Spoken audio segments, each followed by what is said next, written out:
नमस्कार, news point लेकर हाजिर हूं मैं राजीव। तो दोस्तों, भारत जोड़ो न्याय यात्रा में आगे बढ़ते हुए राहुल गांधी आज मध्य प्रदेश से होकर राजस्थान और फिर गुजरात पहुंच गए।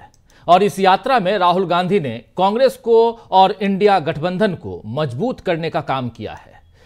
राजस्थान में आज राहुल गांधी ने ऐसी घोषणा की जो आगामी लोकसभा चुनावों में गेम चेंजर साबित हो सकती है। इस घोषणा पर हम आगे चर्चा करेंगे, लेकिन उससे पहले आपका ध्यान बीजेपी की बदहाली की तरफ सबसे पहले ले जाना चाहता हूं। सत्ता में 10 साल से बैठी बीजेपी को मैं बदहाल इसलिए कह रहा हूं क्योंकि तीसरी बार सत्ता में आने और 400 पार सीटें लाने का जो दावा मोदी ने किया है, ऐसा लग रहा है कि खुद उन्हें ही अपने दावे पर यकीन नहीं है। इसीलिए मोदी एक राज्य से दूसरे राज्य के दौरे पर जा रहे हैं। कल मोदी बंगाल में थे, फिर बिहार पहुंचे और आज वो जम्मू कश्मीर यानी श्रीनगर पहुंच गए। उधर इलेक्टोरल बॉन्ड पर जानकारी देने में एसबीआई यानी स्टेट बैंक ऑफ इंडिया टाल मटोल कर रहा है, तो उसे सुप्रीम कोर्ट में उसके खिलाफ अवमानना की याचिका झेलनी पड़ रही है। और वहीं एनडीए यानी नेशनल डेमोक्रेटिक अलायंस में भी अब सब कुछ ठीक नहीं है। बिहार से खबर है कि मोदी के हनुमान यानी चिराग पासवान इंडिया गठबंधन में आ सकते हैं और उन्होंने एक नहीं बल्कि 6 सीटों की डिमांड की है। उनके चाचा ने भी अपनी तरफ से 6 सीटों की डिमांड की है, यानी दोनों मिलकर 12 सीट। अगर 12 सीट दे सकते हैं तो ठीक है, वरना हम कहीं और रास्ता तलाश लेंगे। यह कहना है चिराग पासवान का और उधर उनके चाचा का। दोनों अलग अलग राह हैं, लेकिन पार्टी एक है, दल एक है, गठबंधन एक है। अगर ऐसा हुआ तो बिहार से आप समझ लीजिए कि बीजेपी की विदाई तय हो जाएगी। ऐसे भी लालू प्रसाद यादव कह ही रहे हैं कि बीजेपी की विदाई इस बार तय है। उत्तर प्रदेश में भी हालात बहुत अच्छे नहीं हैं। एनडीए के साथ ही सुभासपा के ओम प्रकाश राजभर के एक बयान से बीजेपी के अंदर जो है वो हलचल मच गई है कि क्या राजभर खुद को योगी आदित्यनाथ से बड़ा समझने लगे हैं। आपको बता दूं कि 2 दिन पहले योगी सरकार में मंत्री बनाए गए ओम प्रकाश राजभर ने अपने कार्यकर्ताओं और मतदाताओं के बीच कहा है कि मुख्यमंत्री योगी आदित्यनाथ के बाद सबसे ज्यादा पावर उनके पास ही है। और उन्होंने अपने आप को खुद को गब्बर सिंह कहा है। आप जानते हैं शोले फिल्म का, उन्होंने कहा है कि शोले का गब्बर समझ लीजिए मुझे। और ये जो पीला पट्टा है यानी कि जो मफलर जो लगाते हैं पीला, उस पीले मफलर को ही ये सफेद हटाइए और पीला लेके जाइए आप किसी भी थाने में, कहीं भी डीएम एसपी किसी के पास भी, तो वहां आप देखिए, यानी पावर बता रहे हैं। उन्होंने इशारों में यह कहने की कोशिश की है कि उन्हें प्रधानमंत्री नरेंद्र मोदी और अमित शाह के आशीर्वाद से मंत्री बनाया गया है। यानी यूपी में योगी और राजभर के बीच अगर शक्ति प्रदर्शन हुआ तो इसमें बीजेपी का नुकसान होगा। मतलब साफ है कि अगर बिहार और उत्तर प्रदेश में, यानी बिहार की 40 सीटें, उत्तर प्रदेश की 80 सीटें, कुल 120 सीटों पर अगर बीजेपी की हालत खराब हुई तो फिर दिल्ली बीजेपी के लिए दूर हो जाएगी। बहरहाल मोदी अभी जम्मू कश्मीर से अपनी ताकत दिखाने की कोशिश में है। आज वो जम्मू कश्मीर में थे, लेकिन श्रीनगर में थे, लेकिन यहां भी उनकी पोल खुल रही है। यहां के पूर्व मुख्यमंत्री उमर अब्दुल्ला ने मोदी की रैली से पहले बड़ा आरोप लगाया कि जम्मू कश्मीर प्रशासन ने हजारों कर्मचारियों को पीएम की रैली में शामिल होने का आदेश दिया है। जरा उनके ट्वीट को ले आइए स्क्रीन पे। इस ट्वीट को जरा और नीचे अगर दिखा सकते हैं, क्योंकि उसी ट्वीट में इन्होंने शेयर किया है। ये ट्वीट है वो लिस्ट अलग से हम दिखाते हैं, जिसमें उन्होंने शेयर करते हुए लिखा है कि हजारों कर्मचारियों को पीएम की रैली में शामिल होने का आदेश दिया गया है और ऐसा न करने पर अनुशासनात्मक कार्रवाई की बात कही है। उमर अब्दुल्ला ने उस लिस्ट को भी ट्वीट किया है जिसका जिक्र मैं कर रहा था, जिसमें कर्मचारियों के नाम और रैली में ले जाने वाले वाहनों की जानकारी भी है। आप सोचिए दोस्तों कि कहां राहुल गांधी की रैलियों में बिना बुलाए लाखों लोग उमड़ते हैं। आपने देखा कि तेजस्वी यादव की रैलियों में भी बिहार में ऐसी ही भीड़ जुटती थी, लेकिन देश के पीएम की रैली के लिए लोगों को जबरन लाना पड़ रहा है। और इसी से समझ जाता है, ये देखिए, ये जरा हमारे प्रोडक्शन से लेट ही दिखाया गया, लेकिन देख लीजिए, ये जो रैली, ये जो है, ये उमर अब्दुल्ला ने जो ट्वीट किया है, उस ट्वीट में ये तमाम कर्मचारियों को जो जबरन बुलाया जा रहा है उसकी सूची है। लेकिन इससे आगे बढ़ते हुए मैं बात रख रहा हूं राहुल गांधी की, कि राहुल गांधी जो यात्रा कर रहे हैं, लाखों की भीड़, चाहे उनकी पहली यात्रा हो या दूसरी यात्रा हो, हर यात्रा में लाखों की भीड़ आती रही। और उसके अलावा भी आपने देखा उधर बिहार में तेजस्वी यादव की यात्रा में लाखों की भीड़, और उसके बाद जब गांधी मैदान में उस यात्रा का समापन था जिसमें राहुल गांधी भी पहुंचे थे, मल्लिकार्जुन खड़गे थे, अखिलेश यादव थे, उनके भाषण को सुना आपने। और उस यात्रा में भी जबरन लाए हुए लोग नहीं थे, खुद ब खुद आए थे। लेकिन प्रधानमंत्री नरेंद्र मोदी की रैलियों में लोगों को जबरन लाना पड़ रहा है। इसी से समझ में आता है कि बीजेपी बदहाल हो रही है। खैर, बीजेपी की इसी मुसीबत को बढ़ाने का काम आज राहुल गांधी की एक बहुत बड़ी घोषणा ने कर दिया है। नौकरी की पक्की गारंटी देते हुए, जी हां, इस देश में अभी तक युवाओं के साथ जो भी बातें होती रहीं, धोखाधड़ी की बातें होती रहीं, उनके साथ पेपर लीक का मामला होता रहा, या 2 करोड़ नौकरियों की फर्जी गारंटी का जुमला जिसे कह दिया गया, उस गारंटी की बात होती रही, तो हमेशा युवा नाराज दिखे। लेकिन आज एक इतनी बड़ी घोषणा कर दी है राहुल गांधी ने कि उस घोषणा के बाद युवाओं को अगर यह बात समझ में आ जाए तो यह तय मानिए कि मोदी सरकार की विदाई पक्की हो गई है। आज पक्की गारंटी नौकरी की और विदाई पक्की मोदी की, यह तय मानिए। आज दरअसल राजस्थान में राहुल गांधी ने इस गारंटी की घोषणा करते हुए जो कुछ कहा है, पहले उन्हीं की जुबानी सुन लेते हैं, इस पे भी चर्चा करेंगे। बहुत इंपॉर्टेंट पहलू है आज की चर्चा का। जरा सुनिए राहुल गांधी ने कहा क्या कुछ है यहां पर। सबसे पहला कदम हमने गिनती की है, हिंदुस्तान में 30 लाख सरकारी वैकेंसीज हैं। बीजेपी इनको भर्ती नहीं है। सरकार में आने के एकदम बाद हमारा पहला काम होगा कि 90% को 30 लाख सरकारी नौकरियां हम। दूसरा ऐतिहासिक काम, हम मनरेगा प्रोग्राम लाए थे, रोजगार का अधिकार। लाखों लोगों को फायदा हुआ, अधिकार दिया हमने। वैसे ही हम हिंदुस्तान के युवाओं को, सब युवाओं को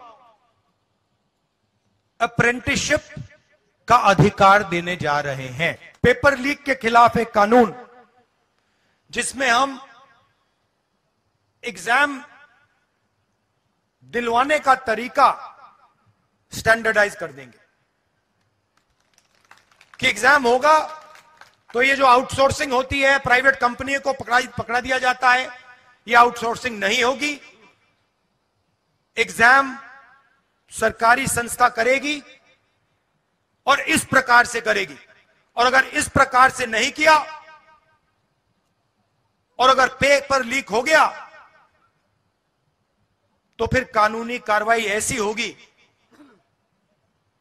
कि दूसरी बार नहीं होने वाला है। जो कानून हमने राजस्थान में बनाया था, वही कानून हम पूरे हिंदुस्तान में लागू करने जा रहे हैं कि जो ड्राइवर का काम करता है, सिक्योरिटी गार्ड का काम करता है, उबर का काम, ओला का काम, ये पिज्जा डिलीवरी जो होती है, ये जो सब युवा हैं, इनकी रक्षा हो,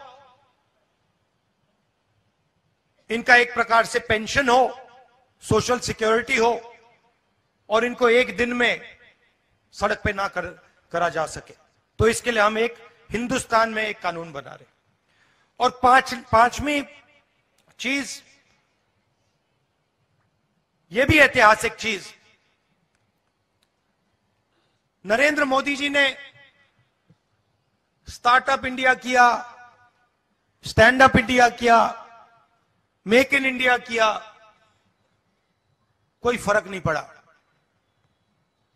वो सारा का सारा 2-3 अरबपति उठा के ले गए। नरेंद्र मोदी जी की मार्केटिंग जरूर कर दी, टीवी पे उनका चेहरा जरूर दिखा दिया, मगर जो युवा हैं उनको ना स्टार्टअप मिला, ना मेक इन इंडिया मिला। तो हमने 5,000 करोड़ रुपए स्टार्टअप्स के लिए एक फंड बनाया है, और हर डिस्ट्रिक्ट में यह फंड रहेगा। तो ये 5 बड़ी गारंटियां राहुल गांधी ने इसकी घोषणा, और ये सिर्फ और सिर्फ फोकस्ड ऑन युवा, फोकस्ड ऑन यूथ, और उसी यूथ के दम पर नरेंद्र मोदी अभी तक चुनाव जीतते आए हैं। बेरोजगार हैं तो क्या हुआ, आपके कंधे पे कांवड़ तो है ना, आप जाइए, कल है महाशिवरात्रि, जाइए जल चढ़ाइए, इसमें कोई बुराई नहीं है, लेकिन आप रोजगार भी मांगिए दोस्तों। और उसी रोजगार की बात यहां, उसी की गारंटी यहां राहुल गांधी दे रहे हैं। उन तस्वीरों को जरा ग्राफिकली ले आइए स्क्रीन पे, जो राहुल गांधी ने जिन गारंटियों को दिया है। देख लीजिए, भर्ती का भरोसा है, पहली नौकरी पक्की, पेपर लीक से मुक्ति, गिग इकोनॉमी में सामाजिक सुरक्षा। गिग मतलब आप जानते हैं दोस्तों, जो डिलीवरी बॉय हैं, पिज्जा और बाकी तमाम चीजें आप मंगाते हैं, वो जो आपको स्विगी से और बाकी कंपनियों से जो आप तक पहुंचाते हैं, वो उन लोगों की को सामाजिक सुरक्षा। और उसके अलावा युवा रोशनी बहुत ही शानदार एक ऐसी योजना है जिसमें 5,000 करोड़ के राष्ट्रीय कोष से जिला स्तर पर युवाओं को स्टार्टअप फंड देकर उद्यमी बनाया जाएगा। यह बहुत बड़ी घोषणा है। तो आज इस रैली में एक दिलचस्प तस्वीर और देखने को मिली दोस्तों, उस तस्वीर को भी आपके सामने लाना चाहता हूं, दिखाना चाहता हूं उस तस्वीर को। जरा उस तस्वीर को ले आइए। इसी रैली में एक तस्वीर, उस तस्वीर को क्यों दिखाना चाहता हूं, ये राजस्थान की रैली में, हाँ ये देखिए, इसको फुल स्क्रीन अगर ला सकते हैं तो ले आइए। और जरा इस रैली में क्या हो रहा है कि राहुल गांधी को पगड़ी पहनाने की कोशिश हुई, लेकिन इन्होंने कह दिया कि आप मल्लिकार्जुन खड़गे जी को पहले पहनाइए। मल्लिकार्जुन खड़गे ने पहना, उसके बाद राहुल गांधी खड़े होते हैं और ये पहनते हैं। मामला बस यही खत्म नहीं हो। आप कहेंगे कि ये क्या दिखा रहे हो, क्या जरूरत है इसकी? इसकी जरूरत इसलिए है कि जब कार्यकर्ताओं ने राहुल गांधी को पगड़ी पहनाने की कोशिश की तो पहले उन्होंने खड़गे जी की तरफ इशारा किया। जब कांग्रेस अध्यक्ष को पगड़ी पहनाई गई तब जाकर राहुल गांधी खड़े होकर पगड़ी पहनते हैं। ऐसा ही नजारा बिहार में भी आपने देखा था, जहां कांग्रेस कार्यकर्ताओं की तरफ से दिए जा रहे फूलों को राहुल गांधी ने खड़गे जी को देने को कहा था। बुके भी जब दिया जा रहा था तो पहले खड़गे की तरफ इशारा कर रहे थे राहुल गांधी कि उनको दीजिए, क्योंकि वो अध्यक्ष हैं। संस्कारों का ढोल पीटे बिना भी संस्कार कैसे दिखाए जा सकते हैं, यह इस तस्वीर से समझा जा सकता है दोस्तों। इसीलिए संस्कार, भारत संस्कारों का देश है, इसीलिए यह बात यहां रख रहा हूं, इस तस्वीर को आपके सामने रख रहा हूं। जबकि बीजेपी में फूलों की माला से कभी राजनाथ सिंह को तो कभी जेपी नड्डा को कैसे किनारे कर दिया जाता है, कैसे अध्यक्ष हैं जेपी नड्डा, कैसे उनको हाथ पकड़ के पीछे धकेल दिया जाता है, ये ऐसी सारी तस्वीरें इस देश ने देखी हैं और आप तमाम दोस्त साथी तो आप लोगों ने खूब देखी हैं। सिर्फ इसीलिए यह तस्वीर दिखा रहा था। खैर, बीजेपी और कांग्रेस का फर्क इन तस्वीरों के अलावा उनकी राजनीति में भी कई बार देखने को मिला है। और आज गुजरात में राहुल गांधी ने बता भी दिया है कि कांग्रेस और बीजेपी के बीच किस बात की लड़ाई है। राहुल ने साफ कहा है, गुजरात में, याद रखिए गुजरात, मैं ना मध्य प्रदेश की बात कर रहा हूं ना ही राजस्थान की बात कर रहा हूं, गुजरात पहुंचकर राहुल ने साफ साफ कहा है कि बीजेपी आपको भाषा, धर्म और जाति के नाम पर लड़कर आपका पैसा 2-3 लोगों को, 2-3 उद्योगपतियों को दे रही है, उन्हें फायदे पहुंचाने के लिए सारे काम कर रही है, जबकि कांग्रेस ऐसा नहीं करती और यही हमारी लड़ाई है। तो अब राहुल गांधी ने एक तरफ लड़ाई का मकसद और दूसरी तरफ जीतने पर किए जाने वाले कामों के बारे में बता दिया है, और इस तरह जीत की तरफ एक और कदम राहुल गांधी ने बढ़ा दिया है। क्या चुनाव से पहले पिछड़ गई है बीजेपी? क्या आज कांग्रेस ने दे दी जीत की गारंटी? आज इसी पर चर्चा करेंगे। और इस गारंटी के साथ साथ तुरंत राहुल गांधी ने अभी से थोड़ी देर पहले एक ट्वीट किया है। राहुल गांधी के उस ट्वीट को सामने लाना चाहता हूं, फिर सीधे हमारे साथी जो जुड़े हुए हैं उन सबके बीच लेके आऊंगा आपको। युवाओं ध्यान से सुनो, राहुल गांधी लिख रहे हैं, हम तुम्हारी सालाना 1 लाख रुपए की पहली नौकरी पक्की करने जा रहे हैं। साल में 1 लाख रुपए आपको मिलेगा, यह पक्की हमारी ये ऐतिहासिक योजना बेरोजगारी की बीमारी का हमेशा के लिए इलाज है। कांग्रेस सरकार राइट टू अप्रेंटिस एक्ट बनाकर 25 साल से कम उम्र के हर ग्रेजुएट और डिप्लोमाधारी को सरकारी या निजी संस्थान में 1 साल अप्रेंटिसशिप का मौका देगी, जिसके लिए प्रतिवर्ष 1 लाख रुपए का स्टाइपेंड मिलेगा। छोटी मोटी बात नहीं है दोस्तों, 1 साल का प्रोफेशनल वर्किंग एक्सपीरियंस बेरोजगारी की समस्या की जड़ पर प्रहार है। आपके पास न सिर्फ पहली नौकरी होगी बल्कि 1 साल बाद उसी नौकरी को आगे बढ़ाने का अवसर भी रहेगा। यह क्रांतिकारी योजना इंडस्ट्री और भारत की वर्कफोर्स के बीच का स्किल गैप खत्म कर भारतीय उद्योगों की तस्वीर और युवाओं की तकदीर बदल देगी। यह सिर्फ 1 साल की नौकरी नहीं बल्कि आपके सुनिश्चित उज्जवल भविष्य का द्वार है, यह कह रहे हैं। और हैशटैग पहली नौकरी पक्की, पहली नौकरी पक्की छोटी मोटी बात नहीं है। क्या यहीं से जीत की गारंटी की शुरुआत होती है इस आगामी चुनाव में इंडिया गठबंधन की? आइए इसी पर चर्चा करते हैं। हमारे साथ कुछ बड़े साथी जुड़े हुए हैं, उन सबसे आपका पहले परिचय करवाता हूं। कुछ तस्वीरें आ रही हैं, इन तस्वीरों को हम आप तक पहुंचाएंगे, लेकिन हमारे साथ कुछ वरिष्ठ साथी जुड़े हुए हैं। श्रवण गर्ग साहब आज जुड़े हुए हैं हमारे साथ जुड़े हुए हैं डॉक्टर प्रकाश हिंदुस्तानी जी हमारे साथ जुड़े हुए हैं, शकील अख्तर जी हमारे साथ जुड़े हुए हैं, सुनील शुक्ला जी, प्रशांत टंडन जी, अमरेंद्र उपाध्याय जी, और इधर स्टूडियो में हमारे साथ जुड़े हुए हैं राहुल लाल जी। आप सभी का स्वागत करता हूं, इस्तकबाल करता हूं। स्वागत इस्तकबाल आप तमाम दोस्त साथी शुभचिंतक आप सबका जो अब तक जुड़ चुके हैं, जो जुड़ने वाले हैं इस कार्यक्रम में। सीधा बहुत बड़ा दिन आज और हमारा बहुत बड़ा पैनल, तमाम वरिष्ठ पत्रकार हमारे साथ हैं और चर्चा की शुरुआत करते हैं जल्दी से। आना चाहता हूं सीधे शकील अख्तर जी आपके पास, कांग्रेस खेमे से कितनी मजबूत यहां से कांग्रेस दिखाई दे रही है शकील अख्तर जी, और इसके अलावा क्या कुछ पिटारे में और भी बहुत कुछ है क्या? राजीव जी, आज वाकई कांग्रेस में जबरदस्त उत्साह है। चुनाव से पहले कांग्रेस को जिस बूस्टर डोज की जरूरत थी वो आज राहुल ने दे दिया। देखिए, ये जो है असली मास्टर स्ट्रोक है। ये लोग बहुत कहते रहते थे मास्टर स्ट्रोक, रोज इनका कोई मास्टर स्ट्रोक होता था। मास्टर स्ट्रोक का मतलब होता है टीम को नई राह दिखाना, देश के लिए जीत की उम्मीद जगा देना, और व्यक्तिगत रूप से पिच पर बने रहने वालों को जो लोग कहते थे मास्टर स्ट्रोक, वो मास्टर स्ट्रोक नहीं होता है। आज राहुल ने देश के युवाओं को जो निराश हो गए थे उन्हें एक नई राह दिखा दी, उनके मन में एक नई उम्मीद जगा दी। वहां तो यह था कि मैं 2 इनिंग खेल चुका हूं, मुझे एक तीसरी इनिंग और दे दीजिए। ये कोई मास्टर स्ट्रोक नहीं होता है। तीसरी भी खेलेंगे साहब, 400 पार तीसरी बार। राहुल ने आज जो बात करी है वो युवाओं के लिए बात करी है। उन्होंने बड़े साफ शब्दों में कहा है कि हमने गिनती करवाई है। ऐसे ही नहीं बात कर रहे हैं, हवा में बात नहीं कर रहे हैं कि 2 करोड़ रोजगार। राहुल के भाषण में जो बांसवाड़ा में उन्होंने दिया आज भाषण, उन्होंने कहा कि हमने गिनती करवाई है, हमने इस बात का सर्वे करवाया है कि सरकारी पदों पर 30 लाख पद खाली हैं। उन 30 लाख पदों पर हम सरकार अपनी बनते ही तत्काल रोजगार दे देंगे। ये पकोड़ा रोजगार के ऊपर 30 लाख स्थायी नौकरी बहुत भारी पड़ने जा रही। एक तरफ कहा जाता था कि पकोड़े बनाओ और बेचो, सारे जितने भी बेरोजगार युवा है सब पकोड़े बनाओ। अरे भाई, सारे पकोड़े बनाएंगे तो पकोड़े खरीदेगा कौन, खाएगा कौन? तुम हमसे पकोड़े खरीदो, हम तुमसे पकोड़े खरीदें। राहुल ने आज जो है अपनी जो योजना जारी की है और देश के युवाओं में एक नया उत्साह पैदा किया है, वही जो है एक बहुत बड़ा टर्निंग पॉइंट साबित होने वाला है।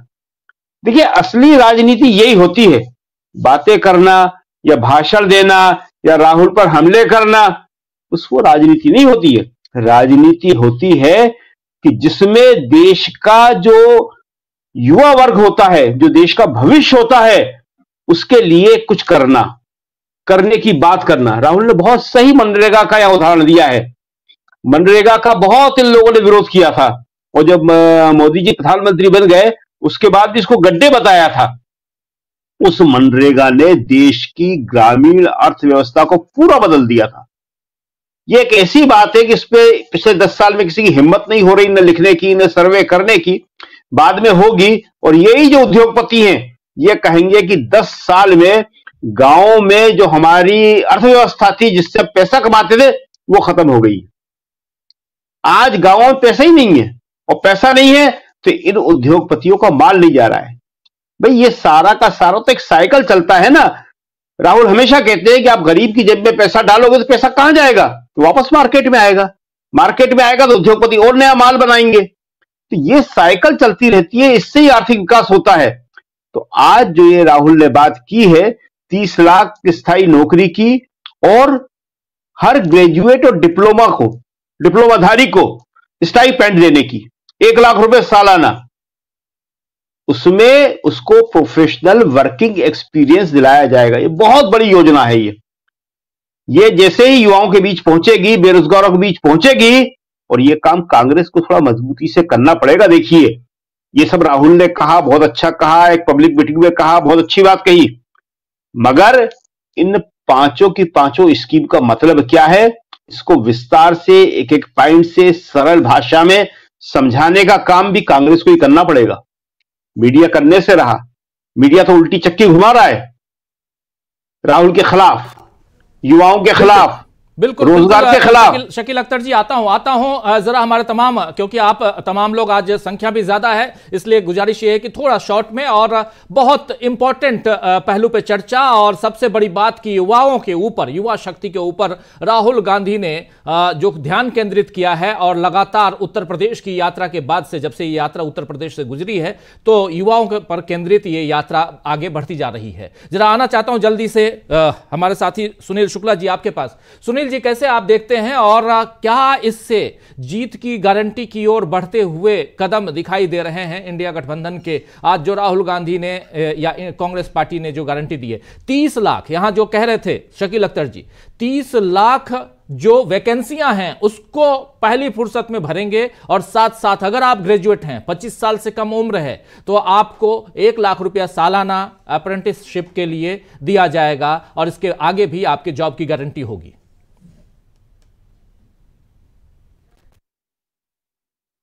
डिस्कनेक्ट हो गए हैं, जरा जल्दी से आना चाहता हूं प्रकाश, डॉक्टर प्रकाश हिंदुस्तानी जी आपके पास। जी राजीव जी, इस देश में मोदी की गारंटी ही मोदी की गारंटी है, यह बात कही गई थी। तो अब कांग्रेस ने जो अपना घोषणा पत्र अभी जारी नहीं किया, लेकिन घोषणा पत्र के पहले जो घोषणाएं की गई हैं वो इस मामले में बहुत महत्वपूर्ण है कि उसके आशय स्पष्ट हैं।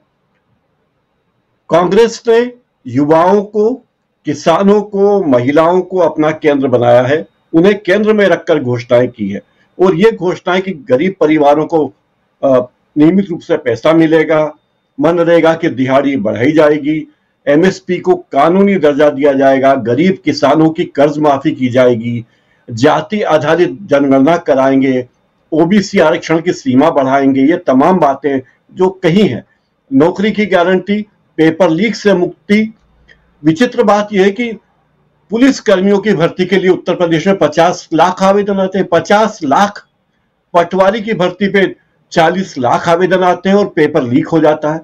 और ये पेपर जो प्राइवेट कंपनियों को ठेका दिया गया है, वो कंपनियां ये पेपर छांटती है, परीक्षाएं आयोजित करती है, वो उसमें काफी पैसा कमाती है, क्योंकि अधिकांश अभ्यर्थियों को उसके लिए शुल्क देना होता है। आप आश्चर्य करेंगे कि जिसमें 10 लाख लोग हर साल बैठते हैं यूपीएससी की परीक्षा, उसका पेपर कभी आउट नहीं होता, पेपर लीक नहीं होता, लेकिन छोटे पदों पर पेपर लीक हो जाते हैं। तो ये एक बड़ी रहस्य की बात है कि ये पेपर लीक कैसे होते हैं। राहुल गांधी ने कहा कि सरकारी नौकरियों में लाखों पद जो खाली पड़े हैं, 20 लाख पद, वो भरे जाएंगे और एक जॉब कैलेंडर बनेगा। जॉब कैलेंडर होगा कि कब किस पद की भर्ती निकलेगी, कौन सा विद्यार्थी 12वीं पास कर रहा है, कितने लाख के कितने करोड़ विद्यार्थी ग्रेजुएशन कर रहे हैं, कितने करोड़ विद्यार्थी या युवा पोस्ट पीजी कर रहे हैं, ये सब रिकॉर्ड में होता है। तो सरकारें, हमारी सरकारें, केंद्र सरकार और राज्य सरकारें कोई ऐसी नीति क्यों नहीं बनाती कि 2027 में, 2028 में, 30 में, 29 में हर साल जो युवा आएंगे उनके लिए हमारे पास रोजगार की क्या व्यवस्था है, उन्हें नौकरी की क्या व्यवस्था है और रोजगार की क्या व्यवस्था है, इस बारे में सरकार कुछ बोलना नहीं चाहती। तो विचित्रतम बातें हैं। जो गारंटी की गारंटी देते हैं वो खुद कोई गारंटी नहीं देते, वो गारंटी ये देते हैं कि उनकी रैली में सरकारी कर्मचारी जरूर आए, इस बात की गारंटी है। उनकी रैली में इस बात की गारंटी है कि उनकी रैलियां रोज होगी और हर रोज अखबारों में पहले पन्ने पे उनका विज्ञापन वाला फोटो छपेगा, इस बात की गारंटी है। गारंटी इस बात की है कि उनकी रैलियों में जो लोग आएंगे और जो सरकारी कर्मचारी नहीं हैं उन्हें पैसे देकर लाया जाएगा, ट्रकों में भरकर, बसों में भरकर लाया जाएगा, इस बात की गारंटी है। आज हमने टेलीविजन के चैनलों पे देखे कि किस तरह गिने चुने लोग थे और मोदी जी उनको बाय बाय कर रहे थे। तो बड़ा अजीब लग रहा था कि जब गिने चुने लोग हैं तो क्यों बाय बाय करने की जरूरत है, क्यों उन्हें हाथ हिलाकर अभिवादन कर रहे थे। वे अपनी बात कह देते, सीधी बात है। और इस बात की क्या जरूरत है कि प्रधानमंत्री जिस भी राज्य में जाए, जिस भी शहर में जाए, वहां रैली करना जरूरी है, वहां भीड़ इकट्ठी करना जरूरी है। और हर रोज चुनाव के ठीक पहले जो हर रोज शिलान्यास, उद्घाटन हो रहे हैं और योजनाओं की घोषणा हो रही है, सरकारी खर्चे से हो रही है, इस पर भी चुनाव आयोग कोई बात कहे। जो चुनाव आयोग राहुल गांधी को नसीहत देता है कि वो अपने अल्फाज सोच समझकर कहें, सोच समझकर शब्दों का उच्चारण करें, वो इस बारे में क्यों नहीं कहते सरकारों को, केंद्र सरकार और राज्य सरकारों को, कि चुनाव के पहले, लोकसभा चुनाव के पहले वे घोषणाएं कम से कम करें। लेकिन वो करते जा रहे हैं। तो बहुत सारी बातें, लेकिन मोदी की गारंटी पर आज जो गारंटी दी गई है, अगर कांग्रेस की सरकार आती है या इंडिया गठबंधन की सरकार आती है तो निश्चित ही वो गारंटी अमल में लाएगी। गारंटी का कोई अर्थ निकलेगा, उपेक्षित वर्ग को, महिलाओं को, युवाओं को, किसानों को एमएसपी मिलेगी, युवाओं को रोजगार मिलेगा, महिलाओं को नियमित आय की व्यवस्था होगी। ये मोदी की गारंटी पर ये गारंटी भारी दिख रही है राजीव जी। मोदी की गारंटी, बिल्कुल मोदी की गारंटी पर यह गारंटी, और खासकर युवाओं के रोजगार की गारंटी जो है वो भारी, और इसलिए भी क्योंकि पकौड़ा तलने वाली बात जो कह रहे थे अभी शकील अख्तर जी, और उसकी जगह पे कहीं ना कहीं आप ऐसी गारंटी सामने रख रहे हैं जो रियलिस्टिक लग रही है, जो लग रही है ऐसी गारंटी। 5,000 करोड़ रुपए इकट्ठा करेंगे और हर जिले स्तर पर बेरोजगारों को रोजगार की तरफ हम लेके जाएंगे। छोटी मोटी बात नहीं है। प्रशांत टंडन जी, जरा आपसे इसी मसले को और आगे बढ़ाने की कोशिश करूंगा। आपसे चाहूंगा कि क्या कुछ आप देख रहे हैं, क्या कुछ और होते हुए देख रहे हैं। फिर आता हूं श्रवण गर्ग साहब के पास, उनसे भी समझें इस पूरे मसले को। लेकिन पहले प्रशांत जी। राजीव जी, ये वाकई जो आज अप्रेंटिसशिप की गारंटी दी है, जो नौकरी का अधिकार है, ये बिल्कुल देश को आगे ले जाने वाली एक बड़ा कदम है। और देश के युवाओं को इसको समझना चाहिए कि उनकी तकदीर बदल देगा ये। अब आपको मैं बताता हूं कि देखिए, 45 साल की सबसे बड़ी बेरोजगारी मोदी सरकार के दौरान हुई है, और इसमें 42% युवा जो हैं वो बेरोजगार हैं। ग्रेजुएट्स जिनके पास डिग्रियां हैं वो बेरोजगार हैं, 42%। राजीव जी, 10 करोड़ लोग से भी ज्यादा लोग इस देश में हैं जो ना तो जिनको नौकरियां मिल रही हैं और जिन्होंने नौकरियां बंद कर दिया है। तो ये एक कदम ऐसा है जो देश को केवल बहुत उन्नति के रास्ते पर तो ले ही जाएगा, लेकिन जीडीपी को बढ़ा दे कम से कम 2%, अकेला ये कदम। और देखिए, जर्मनी ने यही किया था। जर्मनी आज दुनिया में मैन्युफैक्चरिंग में बहुत अग्रणी देश है। यही अप्रेंटिसशिप गारंटी जर्मनी ने अपने इंडस्ट्री में दी थी। और हमारे देश में 19 अप्रेंटिसशिप का एक्ट है, उस एक्ट में बदलाव की बात है यहाँ पे। और इसका क्या होगा, फर्क यह होगा कि कोई डिप्लोमा कर रहा है या कोई ग्रेजुएशन कर रहा है, वो नौकरी अपनी जो है डिग्री कर रहा है या डिप्लोमा कर रहा है, उस दौरान उसको 1 साल की अप्रेंटिसशिप मिलेगी, पैसा मिलेगा, स्टाइपेंड मिलेगा। जब वो अपना कोर्स करके बाहर आएगा तो उसके पास कम से कम 1 साल का एक्सपीरियंस होगा और जीडीपी में कंट्रीब्यूट कर चुका होगा। आप सोचिए कि 10 करोड़ से ऊपर युवा इस देश में जो ग्रेजुएट हैं, वो शिक्षित हैं, उनका जीडीपी में 0 कंट्रीब्यूशन है, क्योंकि उनके पास नौकरियां नहीं है। तो ये रोजगार अगर मिलता है, और दूसरी बात जो 30 लाख सरकारी नौकरियों को भरने की बात है, आप सोचिए कि इसमें लगभग 15 लाख तो आरक्षित हैं, जो समाज का वंचित वर्ग है उसको नौकरियां मिलेंगी, SC ST OBC को। जो मोदी सरकार ने देना बंद कर दिया है। तीसरी इंपॉर्टेंट बात है कि सरकारी डिपार्टमेंट्स की, सरकारी महकमों की एफिशिएंसी कम हो गई है। क्यों इतने रेलवे में एक्सीडेंट दिखाई देते हैं कि रेलगाड़ी जब बिना ड्राइवर के भाग जाती है कई किलोमीटर? ये इसलिए हो रहा है क्योंकि नौकरियां हटा दी गई हैं। रेलवे जो एक बहुत बड़ा रोजगार का एक वो साधन था, वहां पे नौकरियां रही हैं, तो सरकारी विभागों की एफिशिएंसी कम हो गई है। वो एफिशिएंसी बढ़ेगी, समाज के वंचित वर्ग को मौके मिलेंगे। गिग इकॉनमी एक नई इकॉनमी है, वो नए वर्कर्स हैं, उनका कोई सोशल सिक्योरिटी नहीं है, उनको सोशल सिक्योरिटी मिलेगी। तो कुल मिला के राजीव जी, ये पॉलिटिकल कदम तो है ही बहुत बड़ा। ये इस देश की आर्थिक दशा को बहुत बड़ा एक छलांग जो है वो देगा। तीसरी सबसे बड़ी बात यह कि जो लोग बहुत आलोचना करते हैं, राजीव जी एक बात आखिरी, जो लोग बहुत आलोचना करते हैं कि साहब राहुल गांधी भारत जोड़ो यात्रा पे क्यों निकल गए, देश चुनाव में जा रहा है, अक्सर ये लोग आलोचना करते हैं। इस तरीके के आइडियाज, गिग इकॉनमी के, जो पर्चा लीक का कॉम्पनसेशन, जो इस तरीके के अप्रेंटिसशिप एक्ट को में तब्दीली करने की बातें, जॉब की गारंटी, ये आइडियाज राहुल गांधी को भारत जोड़ो यात्रा से आ रहे हैं। वहीं से जब वो इंटरेक्शन हो रहा है, पॉलिटिकल पार्टीज ने ये इंटरेक्शन बंद कर दिया देश के लोगों से, ये संवाद बंद हो चुका। ये संवाद चालू हुआ तब इस तरीके के आइडियाज जो है निकल के आ रहे हैं, जो देश की इकोनॉमी को और देश की हालात को बिल्कुल एकदम 180 डिग्री बदल देंगे। राजीव जी, 180 डिग्री बिल्कुल देश के हालात को। लोकसभा चुनाव से पहले बहुत सारी घोषणाएं होंगी गर्ग साहब, लेकिन उन घोषणाओं के बीच में ये जो घोषणा है, इसको क्या हम एक कदम आगे बढ़ते हुए देखते हैं जीत की तरफ, इंडिया गठबंधन को ले जाते हुए? क्या यहां से युवाओं को लेकर जो बातें अभी तक होती रही हैं, जिसमें पकौड़ा इकोनॉमी से लेकर क्या क्या इकोनॉमी तक नहीं कही गई बातें, लेकिन कुछ रियलिस्टिक यहां दिखाई देती है ये घोषणा?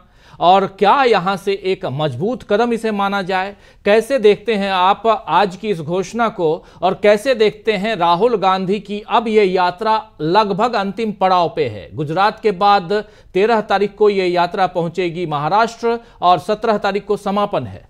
कैसे देखा जाए?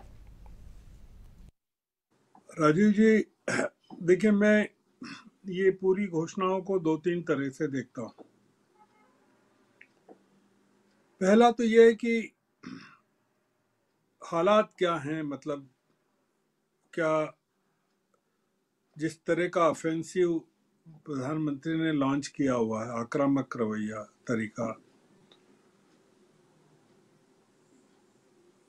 उड़ीसा में बीजू जनता दल के साथ उनका अलायंस हो गया है सीटों का। 25 साल के बाद बीजेडी के साथ बीजेपी का अलायंस हुआ है उड़ीसा में, और बीजेडी को इस बात के लिए तैयार हो गई है कि वो कम सीटें लेगी, जो वर्तमान में सीटें हैं उससे भी कम सीटें लेने को तैयार हो गई है बीजेडी। महाराष्ट्र में जिस तरह का समझौता हुआ है कि शिवसेना के अलायंस को उन्होंने जो एकनाथ शिंदे के अलायंस को सीटें दी हैं, वो काफी सीटें दी। मैं ये देख रहा हूं, उड़ीसा में बीजेपी 14 सीटों पर लड़ेगी, बीजेडी 7 पे लड़ेगी, जबकि बीजेडी के पास आज 12 सीटें हैं, मतलब कम सीटों पे लड़ने को तैयार है। शिंदे की पार्टी को 12 सीटें दे दी हैं उन्होंने, बीजेपी कुल 32 पे लड़ी।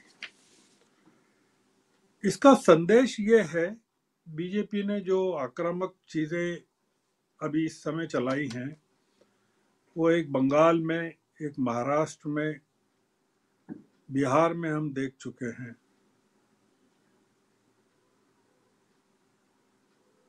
कांग्रेस की या इंडिया अलायंस की स्ट्रेटेजी हमको नहीं पता है कि वो इसका काउंटर ऑफेंसिव क्या है, मैं घोषणाओं की बात नहीं कर रहा हूँ। मैं घोषणाओं के मामले में तो केवल शकील साहब ने जो एक बात कही उसको आगे बढ़ा रहा हूँ। उन्होंने कहा कि राहुल गांधी को करके दिखाना पड़ेगा। उनका एक सेंटेंस है। इसका मतलब ये कि सिर्फ कहने से काम नहीं चलेगा, करके दिखाना पड़ेगा। मेरा इसमें केवल एक सुझाव है। आप 1 लाख रुपए का स्टाइपेंड देना चाहते हैं सालाना एंटरप्रेन्योर्स को। आपने आइडेंटिफाई किया है कि कितने लाख लोगों को नौकरी देना है, कहाँ देना है। 30 लाख स्थायी नौकरियां आप देंगे। दो चीजें, क्या इंडिया अलायंस ने या कांग्रेस ने इस चीज को एक्सपोज करना शुरू किया है क्या कि बीजेपी ने अपने घोषणा पत्र में राजस्थान में, मध्य प्रदेश में, छत्तीसगढ़ में जो जो वायदे किए थे उनमें से कितने पूरे किए हैं? उन्होंने कहा था गैस का सिलेंडर हम 450 रुपए में देंगे। आज भी लोगों को 1000 रुपए में मिल रहा है। शिवराज सिंह ने लाडली बहनों को मंथली जो मिलता है वो बढ़ाने की बात की थी। क्या मिल रहा है? क्या? दो मोर्चों पर काम करने की जरूरत है कि बीजेपी हुकूमतों में जो गारंटियां दी गई उनका क्या हाल है, और दूसरा ये कि राहुल गांधी जो नौकरियां देना चाहते हैं उसकी शुरुआत कम से कम 4 राज्यों से कर सकते हैं। कर्नाटक, हिमाचल, तेलंगाना और झारखंड। देखिए, लोग देखना चाहते हैं कि आप कर रहे हैं, क्योंकि ये बड़ा हाइपोथेटिकल है कि आपकी सरकार बनेगी तब आप करेंगे। राहुल गांधी ये कर सकते हैं कि अगर आपने आइडेंटिफाई कर लिए हैं लोगों को, जॉब्स को, स्लॉट्स को, या 1 लाख रुपए का जो स्टाइपेंड देना चाहते हैं आप 1 साल के लिए, कम से कम इन 4 राज्यों में आप शुरू कर सकते हैं। उसका एक मैसेज जाएगा जनता के बीच में कि आप सिंसियर हैं। वो मोदी की गारंटी हवाई वाला हवाई फायर नहीं होगा। एक तो मेरा इस मामले में जो शकील साहब ने कहा उसको मैं आगे बढ़ा रहा हूं। दूसरा यह है कि एक संगठित गिरोह पूरी तरह से जुट गया है सरकार को बचाने के लिए। बहुत सारे वेस्टेड इंटरेस्ट हैं जो किसी भी कीमत को पर इस सरकार को बचाने में उनका इंटरेस्ट है। आपने देखा कि इलेक्टोरल बॉन्ड्स को लेकर सुप्रीम कोर्ट ने जो कहा, उस पूरे मामले को क्यों टरकाया जा रहा है? वो जून तक क्यों धकेलना चाहते हैं? वो इसलिए धकेलना चाहते हैं कि जून के पहले उनकी सरकार आ जाएगी और फिर ये सारा मामला खत्म हो जाएगा। वो जो डोनर्स हैं कौन हैं, उनके चेहरे क्या हैं, एक क्लिक पे सारी जानकारी मिल सकती है। इस सरकार को बचाने में बहुत बड़े बड़े षड्यंत्र चल रहे हैं राजीव जी, और बहुत सारे लोग लगे हुए हैं, बहुत सारे गिरोह लगे हुए हैं, बहुत सारे पूंजीपति लगे हुए हैं। ये आसानी से सरकार जाएगी और केवल राहुल गांधी की पद यात्रा या बस यात्रा या घोषणा गारंटियों से हो जाएगा मामला। अब ये नजर नहीं आता जिस तरह से देश का प्रधानमंत्री मणिपुर पर तो सन्नाटा खींच लेता है और संदेश खाली पहुंचकर वहां की महिलाओं से बात करता है। वो संदेश खाली नहीं भी गए हों तो उस इलाके में तो गए ना, 24 परगना में। लोग देख नहीं पा रहे हैं या लोगों को बताया नहीं जा रहा है कि ये जो हुकूमत है वो मणिपुर की महिलाओं में और संदेश खाली की महिलाओं में इतना बड़ा फर्क कर रही है। वो बंगाल में एक ऑफेंसिव चलाया हुआ है उन्होंने, बीजेपी ने, पोलराइजेशन का बहुत बड़ा ऑफेंसिव है, जिसमें 70% हिंदू वोटों को संदेश खाली के मुद्दे के ऊपर पोलराइज करने की बात चल रही है। उसका काउंटर ऑफेंसिव इंडिया अलायंस के पास या विपक्षी दलों के पास क्या है? मैं केवल बात खत्म करना चाहता हूं, काफी लोग हैं आपके पास बोलने वाले, कि ये इस समय जो राहुल गांधी की यात्रा अंतिम चरण में है, 17 मार्च को खत्म हो जाएगी ऑफिशियल, पहले वो 20 को खत्म होने वाली थी, अब 17 को होगी। इंडिया अलायंस को मिलकर या कांग्रेस को अकेले, मैं नहीं जानता क्या स्थिति है, पीएम जिस तरह से लगे हुए हैं, जैसा आपने खुद ने कहा कि वो किस तरह से यात्राएं कर रहे हैं, क्या नहीं कर रहे हैं। अमित शाह जलगांव में जाके कहते हैं कि शरद पवार जो है महाराष्ट्र पर पिछले 50 साल से बोझ बने हुए हैं, और कहते हैं कि शरद पवार को अपने काम का हिसाब देना चाहिए। ये 50 का नहीं दे सकते तो कम से कम 5 का देना चाहिए, 5 साल। और जो पॉलिटिक्स है चुनाव की, राजीव जी, वो बहुत एक जिसको कह सकते हैं खतरनाक मोड़ पर, ये जो हिंसा जिसको कहते हैं वैचारिक हिंसा, उस पर ले आए हैं ये लोग। इसका मुकाबला जनता के स्तर पर करना एक बहुत बड़ी चुनौती रोज बनता जाएगा अब आने वाले दिनों में। तो वो मैं नहीं जानता, मतलब मुझे अभी इस बारे में कोई ज्यादा जानकारी नहीं है, समझ भी नहीं है, पर मैं जो देख रहा हूं वो मैंने बताया कि इनकी गारंटियां, उसका जवाब कैसे देना चाहिए, सरकार को बचाने वाले गिरोह का कैसे मुकाबला करना चाहिए, इनकी सरकारें जहां हैं उन गारंटियों को कैसे एक्सपोज करना चाहिए, और क्या स्ट्रेटेजी होना चाहिए, और जिन चीज़ों की बांसवाड़ा में घोषणा की गई, क्या उनको कम से कम 4 राज्यों में जहां, या 3 राज्यों में जहां कांग्रेस की हुकूमतें हैं, वहां पर शुरुआत कर सकते हैं क्या, कि लीजिए हमने शुरुआत कर दी, हमारी सरकार केंद्र में आएगी पर हमने शुरुआत कर दी, ये हम एंटरप्रेन्योरशिप दे रहे हैं, स्टाइपेंड दे रहे हैं लाख रुपए का, ये हम आपको जॉब्स दे रहे हैं जो हमने आइडेंटिफाई। मेरे ख्याल से मैं एक थोड़ा सा एक मेरा, आप इसको कह सकते हैं सिनिकल अप्रोच है, पर अब मैं इसमें मानता हूं कि कुछ न कुछ करके दिखाना पड़ेगा, जैसा इन्होंने शकील अख्तर ने कहा। जी बिल्कुल सही कह रहे हैं गर साहब, यहां कुछ ना कुछ करके अगर दिखा दें तो सोने पे सुहागा, क्योंकि सरकार आएगी फिर हम करेंगे, ये एक अलग बात है, लेकिन जहां सरकारें आपकी हैं, खासकर 3 राज्यों में, वहां तो आप करके दिखा ही सकते हैं। तो ये आप बिल्कुल सही कह रहे हैं, ये दिखाया जा सकता है अगर कांग्रेस चाह ले तो। लेकिन यहां उससे भी इतर एक बहुत इंपॉर्टेंट, आपके पास ही आना चाहता हूं एक बार फिर से, कि जब एक तरफ नरेंद्र मोदी जी बहुत चतुराई के साथ इस चुनाव में, अभी आप कह रहे हैं और हम लोग देख रहे हैं, संदेश खाली या 24 परगना पहुंच जाते हैं, लेकिन वो अभी तक मणिपुर नहीं पहुंचते। मणिपुर में भी महिलाएं हैं और यहाँ भी महिलाओं को लेके ही आप आवाज़ बुलंद कर रहे हैं, और उसके अलावा भी बहुत सारी चतुराइयाँ हैं, चालाकियाँ हैं, और चुनाव जीतने में सब जायज़ होती हैं, ये भी माना जाता है। लेकिन दूसरी तरफ जो ये इंडिया गठबंधन की तरफ से या राहुल गांधी या कांग्रेस की तरफ से जो वायदे किए जा रहे हैं, ये वायदे क्या इन लोगों को, इन युवाओं को लुभाते हुए नजर नहीं आते? जरा आपसे समझना चाहता हूं कि वो चतुराई अगर यहां नहीं है, और उसके कई कारण हो सकते हैं, क्योंकि सरकार में ये सत्ता में नहीं है, तो विपक्ष आखिर करे क्या? इन गारंटियों के अलावा और क्या कुछ करे विपक्ष? सवाल तो ये उठता है गर्ग साहब।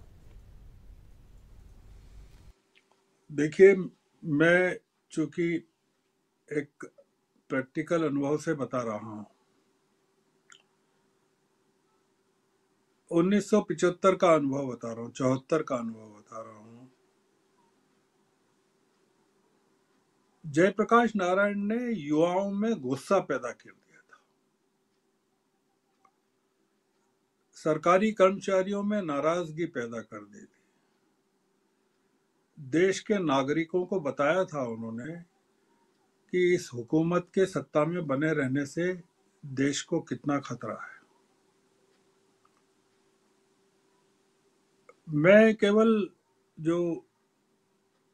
मैं हिंसा का तो बिल्कुल विरोधी हूं, क्योंकि गांधी विचार पिछले 50-60 साल से पाल रहा हूं।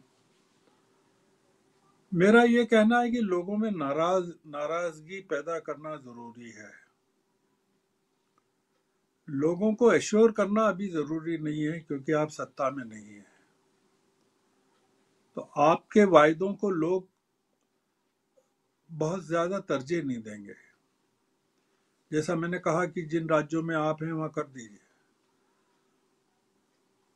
ये जो 50 लाख लोग हैं उत्तर प्रदेश के, जो जिन्होंने नौकरी के लिए फॉर्म भरा और पेपर लीक हो गया, ये जो ताकत है जो आपको दिखाई दी अलीगढ़ में राहुल गांधी को या मुरादाबाद में प्रियंका और राहुल को, इसको ऑर्गेनाइज कौन कर रहा है और किस तरह से कर रहा है? युवाओं की नाराजगी को एक शांतिपूर्ण आंदोलन में तब्दील कौन कर रहा है? लोगों ने या युवाओं ने अब आश्वासनों पे भरोसा करना बंद कर दिया है राजीव जी। अब वो कोई भी दे, मतलब हिमाचल में इतना बढ़िया काम किया इन्होंने, जितने वादे किए थे पूरे कर दिए सुखी जी ने।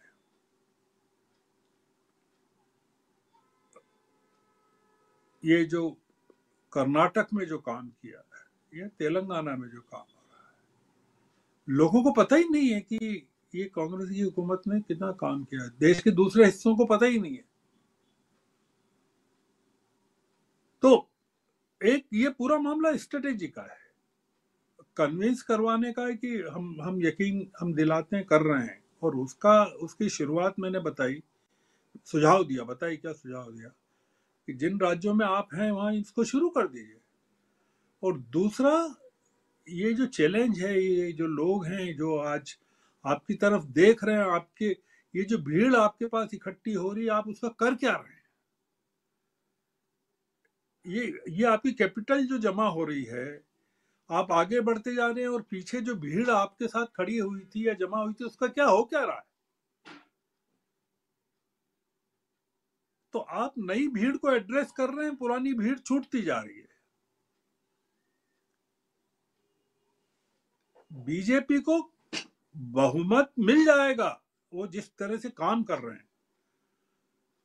उन्होंने बीजेडी को तोड़ लिया, नीतीश को तोड़ लिया, एक एक टुकड़े को तोड़ रहे हैं वो लोग। उनको केवल एक बार सत्ता में आना है, उसके बाद वो ओम प्रकाश राजभर को भी खत्म कर देंगे, नीतीश कुमार को भी खत्म कर देंगे, शिंदे को भी खत्म कर देंगे। सारे जो छोटे मोटे दल हैं खत्म। उनका उद्देश्य केवल एकमात्र, सिंगल लार्जेस्ट पार्टी बनना हुआ। जो आपका जो इंडिया अलायंस का उद्देश्य होना चाहिए, वो इस समय में पब्लिकली ये एक्सपोजर अलग हो सकता है और इंटरनल स्ट्रेटेजी इंडिया अलायंस की अलग हो सकती है, मुझे नहीं पता। पर जो मैं पब्लिकली देख रहा हूं सबके सामने, उसमें मुझे एक बहुत बड़े मेजर ऑफेंसिव की जरूरत नजर आती है, और वो मुझे अभी दिख नहीं रहा है। मैं जो आपने पूछा उसका जवाब दे रहा हूं कि एश्योरेंस का असर बहुत सीमित होगा, धीमे होगा, ये मेरा कहना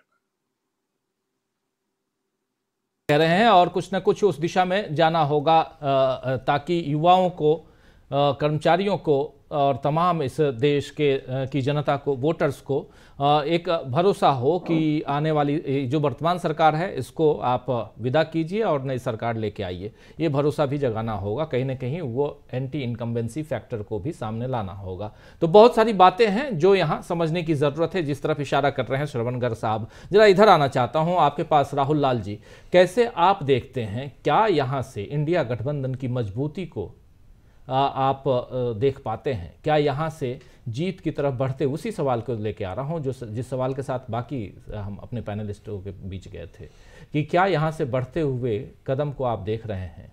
आज की ये घोषणा कितना प्रभावशाली आपको दिखाई देती है? लोकसभा चुनाव से पहले अभी घोषणा पत्र आना बाकी है। देखिए, इस घोषणा को मैं थोड़ा और बृहत्तर परिप्रेक्ष्य में देखना चाहूँगा, क्योंकि बेरोजगारी इस समय 45 साल की सबसे हाईएस्ट बेरोजगारी नहीं है। अगर चूंकि आंकड़ों में हम लोग अगर 2019 के चुनाव में भी देखें तो उसमें भी सरकार आंकड़े छुपाने में लगी पड़ी हुई थी। मैं इसे मानता हूं कि ये स्वतंत्र भारत की सबसे बड़ी बेरोजगारी है इस समय, क्योंकि इतनी इस प्रकार की स्थिति आज तक कभी उत्पन्न नहीं हुई थी। तो एक बेरोजगारी की स्थिति है, और हमारे जो बेरोजगार हैं उनके जो वर्कफोर्स, उनके जो शक्तियों का उपयोग राष्ट्र सेवा के लिए होना चाहिए, वो उपयोग नहीं हो पा रहा है। लेकिन साथ ही साथ दूसरे एक और चीज को देखना पड़ेगा, जिसको राहुल गांधी लगातार, चाहे वो भारत जोड़ो यात्रा 1 में उठा रहे थे, चाहे वो 2 में उठा रहे थे, उनका मुख्य उद्देश्य कि ये सरकार जो है कि सरकार अपने मित्रों के लिए काम कर रही है। आप सोच के देखिए कि आज स्थिति क्या है। आज हमारे ग्रामीण अर्थव्यवस्था की इतनी खराब स्थिति हो गई है कि 5 रुपया के जो बिस्किट हैं उसकी भी बिक्री काफी घट चुकी है। यानी जो हमारे जीवनोपयोगी वस्तुएं हैं वो भी नहीं बिक रहे हैं वहां पे। आप सोच के देखिए कि अब इस सरकार ने योजना क्या बनाई, उन दोनों पहलुओं को जब जोड़ के दिखेंगे तो इसका प्रतिफल नजर आएगा, और जनता के बीच में कैसे ये उनको कनेक्ट करेगा वो समझ में हम लोगों को आएगा। इस सरकार ने एक तरह से कारपोरेट टैक्स जो 30% था उसको इन्होंने काफी घटा दिया। इन्होंने कहा कि आप नए निवेश लेकर आइए, भारत जो है आपको हम कारपोरेट टैक्स में छूट देंगे। अब उन्होंने उसको घटा के 22% किया, और कहा नए निवेश जो लाएंगे उनको 15% तक कर दिया गया। तो अब आप ये बताइए कि अगर मैं एक कंपनी हूं, मेरे पास उत्पादन की तमाम फैक्ट्रियां हैं, अगर पहले ही हमारे फैक्ट्री से अगर हम 100 माल मैं निकाल सकता हूं प्रत्येक दिन, और उसकी 10 की बिक्री नहीं हो रही है राजीव जी, तो फिर मैं दूसरा फैक्ट्री क्यों खोलूंगा मैं? आप अगर हमें कारपोरेट टैक्स में छूट देंगे तो मैं बैलेंस शीट उसको उसमें यूज करूंगा। तो सरकार ने एक तरह से ये तमाम तरह की चीजें जरूर कहे कि निवेश आएंगे, वो निवेश आया नहीं, तो आपने सीधे सीधे जो है वो सारी पूंजी जो है कि उद्योगपतियों को दे दी। जबकि राहुल गांधी लगातार वो कहते हैं कि वो चीजें जो है वो जनता को मिलनी चाहिए। तो एक तो देखिए उनकी वो विचार कि आप जनता को पैसा देना चाहते हैं, और दूसरा चीज कि आप रोजगार को लेके देखिए, आज अगर एक परीक्षा, सामान्य सी परीक्षा जिस देश में आयोजित नहीं हो पाती है, यहाँ पे ऐसा नहीं कि जो प्राइवेट कंपनियां परीक्षा आयोजित करा रही है उसी के पेपर लीक हो रहे हैं। उत्तर प्रदेश लोक सेवा आयोग में जो हाल के समय परीक्षा पर्चे लीक हुए, उसमें एग्जामिनेशन कंट्रोलर खुद शामिल थे। यानी जो पेपर खुद बना रहे थे वो वहां से एक कॉपी निकाल लेते थे और उसको आउट कर देते थे। तो ये समस्या आप चाहे वो लोक सेवा आयोग की परीक्षाओं में देख लीजिए, और उससे नीचे के परीक्षाओं में ये स्थितियां गंभीर बनी हुई हैं। तो एक सरकार अगर एक परीक्षा भी आयोजित ना करा पाए राजीव जी, तो फिर वो सरकार है किस चीज के लिए? तो बेरोजगारी की समस्या गंभीर है। प्रधानमंत्री ने देखिए 2022 में वादा किया था कि वो केंद्र सरकार में 10 लाख नौकरियों की भर्ती करेंगे। आज तक वो भर्ती प्रक्रिया नहीं हो पाई। आज प्रधानमंत्री अगर वहां पे मौजूद थे, उसमें भी 1000 लोगों को जो है कि वहां पे उन्होंने रोजगार पत्र बांटे। वहां पे भी प्रधानमंत्री के ऊपर आरोप लगे कि जो कई सारे लोग जिनको पहले से 4-5 साल पहले से रोजगार मिला हुआ था, उन्हीं को फिर से उन्होंने रोजगार पत्र जो है कि बांट दिया। तो आप दिखावाबाजी वाली स्थिति कर रहे हैं, और देश बेरोजगारी की गंभीर समस्या से जूझ रहा है। तो इसलिए मैं मानता हूं कि एक बिल्कुल टाइम वर्क, फ्रेमवर्क में चीजें काम होंगी। आप सोच के देखिए कि 5000 करोड़ का जो वो कोष बना है, वो उसके माध्यम से जब आप लोगों को आप वो पैसे देंगे, वहां से लोग ट्रेनिंग भी लेंगे, उनको एक अनुभव भी होगा, तो ये चीजें किस दिशा में जाती हैं? मैं मानता हूं कि प्रधानमंत्री जी और जो पूरा का पूरा एनडीए है वो प्रयास तो जरूर कर रहे हैं, एकदम एक एक सीट, एक एक दल, तमाम तरह की चीजें कर रहे हैं, लेकिन उसके बावजूद भी स्थिति देखिए कैसी बनी पड़ी हुई है उनकी। आज अगर मैं कुछ चंद उदाहरण दूं आपको, उनका गठबंधन तो कमजोर हो ही रहा है। आप अगर हम लोग देखें तो उत्तर प्रदेश में उन्होंने बहुत मेहनत मुश्किल से जो है कि तालमेल यहाँ पे स्थापित किया है। अभी तक बिहार की उनकी सीटें नहीं आई हैं, महाराष्ट्र की उनकी सीटें नहीं आई हैं। चलिए वो आ भी जाएंगी अगर, लेकिन अब मैं बता दे रहा हूं कि जो मान लीजिए अभी उन्होंने 195 सीटें जो उन्होंने घोषित कर दी, वहां पे उनके गारंटी के खोखलेपन की तमाम तरह की चीजें हम लोगों को नजर आ रही है।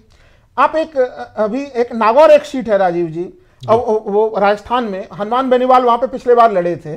अब मैं वहां पे देख पा रहा हूं कि उन्होंने ज्योति मिर्धा उनको टिकट दिया है। वो विधानसभा चुनाव में कांग्रेस से उनको लाई थी भारतीय जनता पार्टी, और वो बुरी तरह से विधानसभा चुनाव हार गई थी। वहां पे देखिए अब पहले से ही प्रथम दृष्टि अभी कांग्रेस ने टिकट घोषित नहीं किया है, लेकिन वो सीट अभी से ही भारतीय जनता पार्टी की कमजोर सीट नजर आ रही है। आपके पास क्या उम्मीदवारों की कमी है? आप अगर मध्य प्रदेश को उठा के देख लीजिए, आपको मध्य प्रदेश में कम से कम 4 उम्मीदवार ऐसे मिलेंगे जो विधानसभा चुनाव में बुरी तरह से हारे हैं और उन लोगों को इनको टिकट देना पड़ा है। फग्गन सिंह कुलस्ते हो, चाहे जो है कि भारत सिंह कुशवाहा हो, तो कई कृष्णा पटेल, कई इस तरह के नाम आपको दिखेंगे। तो आपकी क्या स्थिति बनी हुई है कि आप प्रचंड बहुमत में, जब आप मध्य प्रदेश में प्रचंड बहुमत से आप चुनाव जीते और उसमें हारे हुए प्रत्याशियों को आपको संसदीय का चुनाव, आपको वहां पे टिकट बांटना पड़ रहा है। इनकी स्थिति काफी बिगड़ी हुई है। और ये देखिए, आप जनता जब सीधे सीधे चीजों को लेती है, मैं मानता हूं कि विपक्ष का काम है जनता के संदेशों को सही ढंग से पहुंचाना, और जनता को संदेश को, जब उनको कोई राहुल गांधी को जगह नहीं मिली तभी तो वो सड़क पर उतरे और सड़क पर लगातार उन चीजों को वो रख रहे हैं। तो मेरा मानना यह है कि एक तरफ है राहुल गांधी की गारंटी। देखिए, गारंटी शब्द प्रधानमंत्री ने कहां से लिया राजीव जी? गारंटी शब्द को प्रधानमंत्री जी ने जब देखा कि कर्नाटक में ये गारंटियां सफल हो रही है, हिमाचल प्रदेश में ये गारंटियां सफल हो रही है, कांग्रेस के उन्हीं शब्दावली को लिया। लेकिन आज प्रधानमंत्री के गारंटी का मतलब क्या बना हुआ है? प्रधानमंत्री कभी समुद्र में डुबकी लगा लेते हैं, प्रधानमंत्री कभी समुद्र के किनारे कुर्सी लगा देते हैं, कहते हैं कि हमने एक देश के टूरिज्म को तबाह कर दिया। आज तमाम बीजेपी के लोग दावा कर रहे हैं कि कश्मीर में जहां पे घाटी में जहां प्रधानमंत्री थे वहां पे 2 लाख लोगों की भीड़ थी। अब आप बताइए कि 2 लाख लोगों की भीड़ कैसे होगी? दिल्ली के आप तो दिल्ली के रामलीला मैदान में आप लगातार जाते रहे हैं राजीव जी, उसकी कैपेसिटी 1,10,000। कश्मीर में ऐसा कौन सा, जो आप बक्सी स्टेडियम की कैपेसिटी क्या 2 लाख है? शेरे कश्मीर स्टेडियम की क्या उनकी कैपेसिटी 2 लाख है? तो आप तमाम शब्दों का प्रयोग कीजिए, कुछ भी कर लीजिए, लेकिन वहां पे ना तो जनता थी, ना तो प्रधानमंत्री में वो कॉन्फिडेंस था।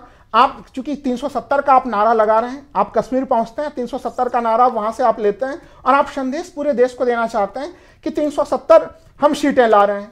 जबकि देखिए, अब यहां पे विपक्ष की जिम्मेदारी बनती है कि वो, जब वहां पे भी परिवारवाद का आरोप लगाया जा रहा है टीम इंडिया के घटकों के ऊपर कि वहां पे परिवारवाद ने जो है कि कश्मीर को बिगाड़ दिया, तब टीम इंडिया के लोगों की जिम्मेदारी बनती है कि 5 अगस्त 2019 को जिस कश्मीर पे उन्होंने वहां पे लगाया था, एक तरह से मैं कह लूं कि 370 हटाने का काम किया था, उस समय गुजरात की स्थिति क्या थी और कश्मीर की स्थिति क्या थी? नीति आयोग के कम से कम 1 नहीं मिलेंगे मानक, आपको कम से कम 15 ऐसे मानक मिलेंगे, कुपोषण के मामले में, शिशु मृत्यु दर के मामले में, महिला शिक्षा के मामले में। अब उन तमाम मानकों के ऊपर गुजरात से काफी शानदार और बेहतर प्रदर्शन जम्मू कश्मीर का था। तो जम्मू कश्मीर अगर परिवारवादी राजनीति का शिकार होके काफी तरक्की कर जाता है तो फिर इसका तो फिर स्वागत करने योग्य स्थितियां होती हैं।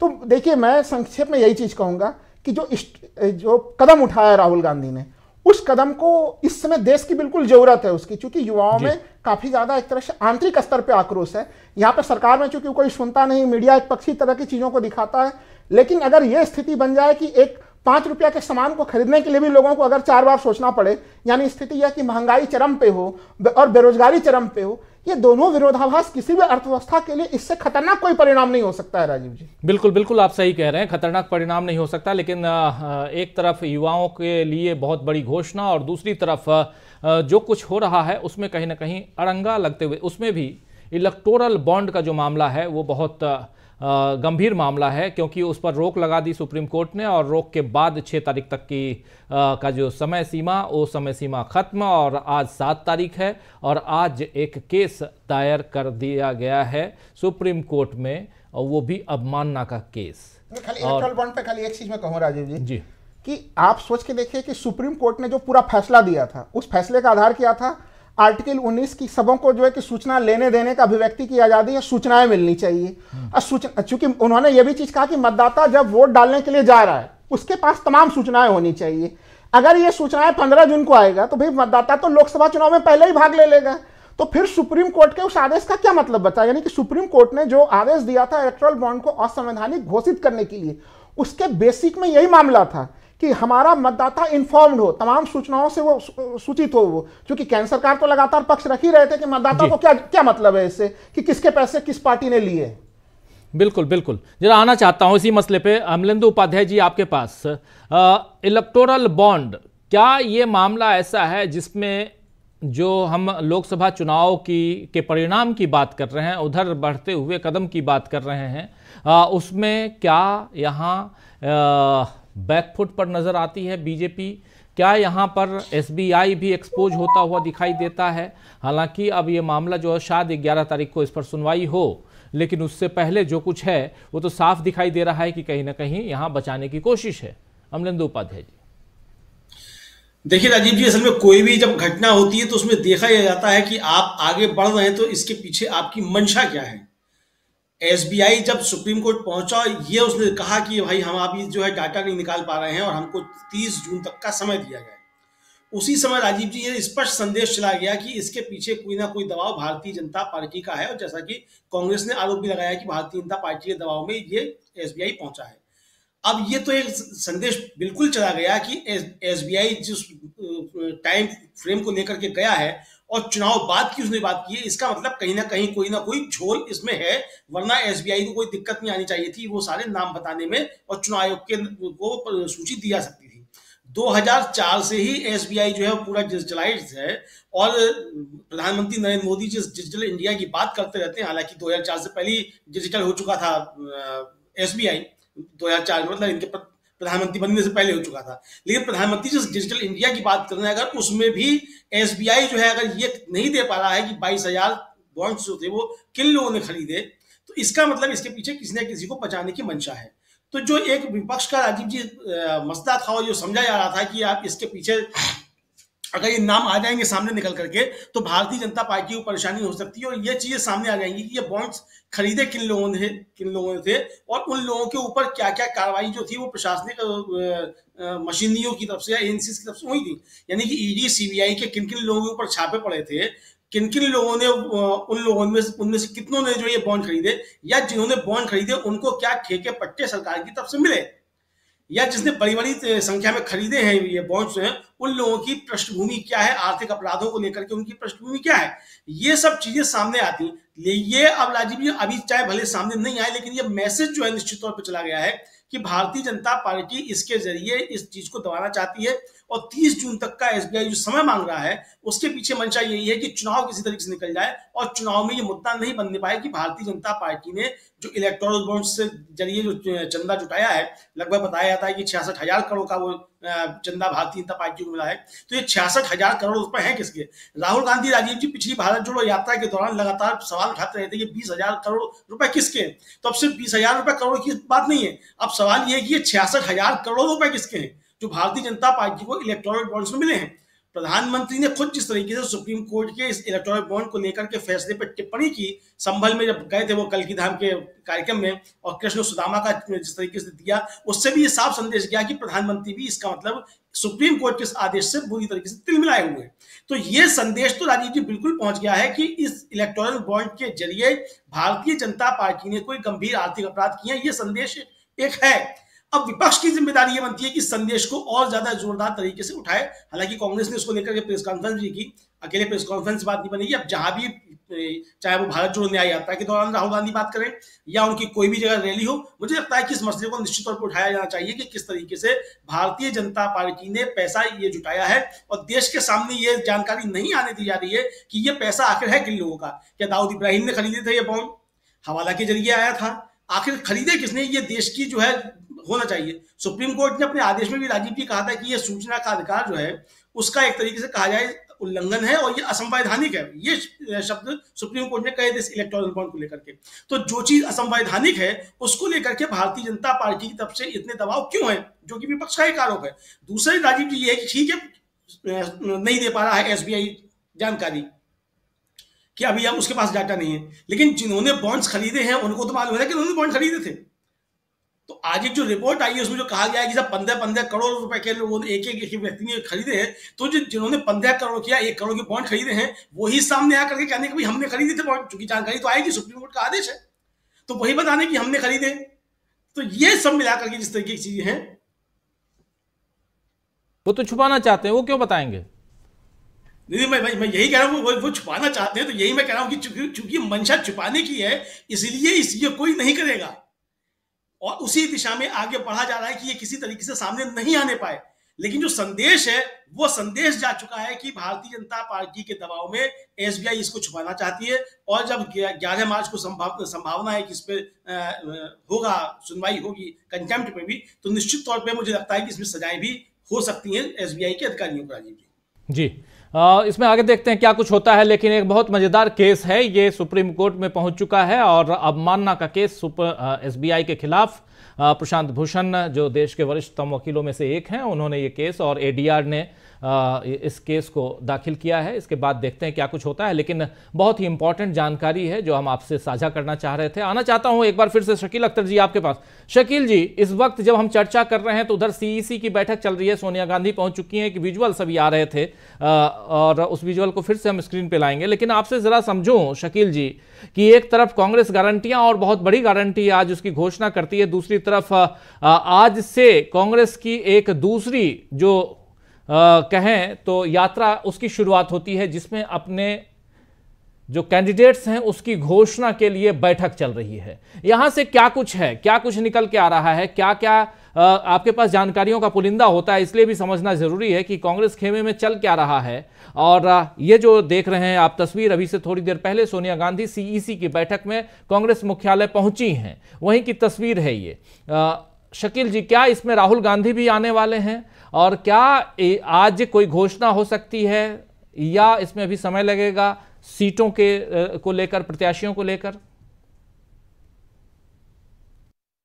राजीव जी, कांग्रेस अगर ये चुनाव जीतेगी, इंडिया गठबंधन अगर ये चुनाव जीतेगा, तो वो आज की राहुल की इसी घोषणा पे जीतेगा जो उन्होंने बांसवाड़ा पे की है। बाकी सारी चीजें जो हैं वो इसके साथ हैं, इसके पीछे हैं, इसके समानांतर हैं। आज राहुल ने जो कहा है वो बहुत बड़ी बात कही है, लेकिन इसके साथ समझने की बात यह है, और कांग्रेस की समस्या क्या है वो भी समझने की बात है, कि राहुल अकेले बॉल को लेकर आगे बढ़ रहे हैं। कोई ऐसा नहीं है जिसको राहुल पास दे सके, और अगर दिया तो इस बात की कोई गारंटी नहीं है कि वो बॉल को बीजेपी की तरफ धकेल नहीं देगा, बॉल बीजेपी के पास नहीं दे देगा। देखिए, 2014 में कांग्रेस इसीलिए हारी थी, यूपीए इसीलिए हारी थी, और उन्होंने माना था कि हम प्रचार नहीं कर पाए। और आज की तारीख में भी वही स्थिति है जो हम अभी पिछली बार जो बात कर रहे थे वो कह रहे थे कि राहुल ने ये कहा, बहुत बड़ी बात कही है, ये पूरी की पूरी स्थिति को चेंज करने वाली बात है। और कांग्रेस की सीईसी में आज इसी विषय में बात होगी और सब लोग कहेंगे कि बहुत बड़ी बात है, लेकिन बहुत बड़ी बात तो है, इसको ग्राउंड तक आप पहुंचाएंगे कैसे? देखिए, मीडिया जो है, जिसे गोदी मीडिया कहते हैं, मुख्य धारा का कहते हैं, वो दिखाने वाला नहीं है, वो इसको गलत तरीके से पेश करेगा। एक सोशल मीडिया है, एक आप है, या आप जैसे दूसरे यूट्यूब चैनल हैं जो इस बात को पहुंचाते हैं। मगर मुसीबत क्या है, जो बहुत बड़ी समस्या है, हम किसी का नाम लेना नहीं चाह रहे, लेना भी नहीं चाहिए। राहुल के आसपास के जो लोग हैं वो यहीं से आपके यहां सुन के वो सारी चीजें राहुल को बताते हैं, लेकिन इससे कांग्रेस को कोई फायदा नहीं होता है, राहुल को कोई फायदा नहीं होता है, जो नेता आसपास के उन्हें फायदा हो जाता है। समस्या वही है कि असलियत जो है आज भी राहुल को नहीं मालूम होती है। देखिए, गांधी जी रोज क्या करते थे, गांधी जी के टाइम में भी ऐसी समस्या थी, गांधी जी ने कागज का सहारा लिया, राहुल को उसी कागज का सहारा लेना पड़ेगा। अपनी बात को कागज में, छोटे छोटे पंपलेट में, बुकलेट में लिख के जनता तक पहुंचाना पड़ेगी, और आप जैसे चैनलों के माध्यम से इसे ज्यादा से ज्यादा लोगों तक पहुंचाना पड़ेगी, सोशल मीडिया से पहुंचाना पड़ेगी। गांधी जी का जो जिक्र कर रहे थे हम, गांधी जी रोज चिट्ठी लिखते थे और उनकी चिट्ठियां आम आदमी के पास जाती थी। आज चिट्ठी डाकखाना नहीं पहुंचाएगा, लेकिन ये सोशल मीडिया है, ये वैकल्पिक चैनल आज खड़े हो गए हैं जिनकी जो दर्शकों की संख्या है वो लाखों करोड़ों में है। वही हम कहते हैं कि कांग्रेसी करते क्या है, ये इन कांग्रेसियों को, इन सबका यूज तो बहुत करते हैं, वो यहां से आधी अधूरी जानकारी लेके वहां देते हैं, लेकिन खुद काम कुछ नहीं करते।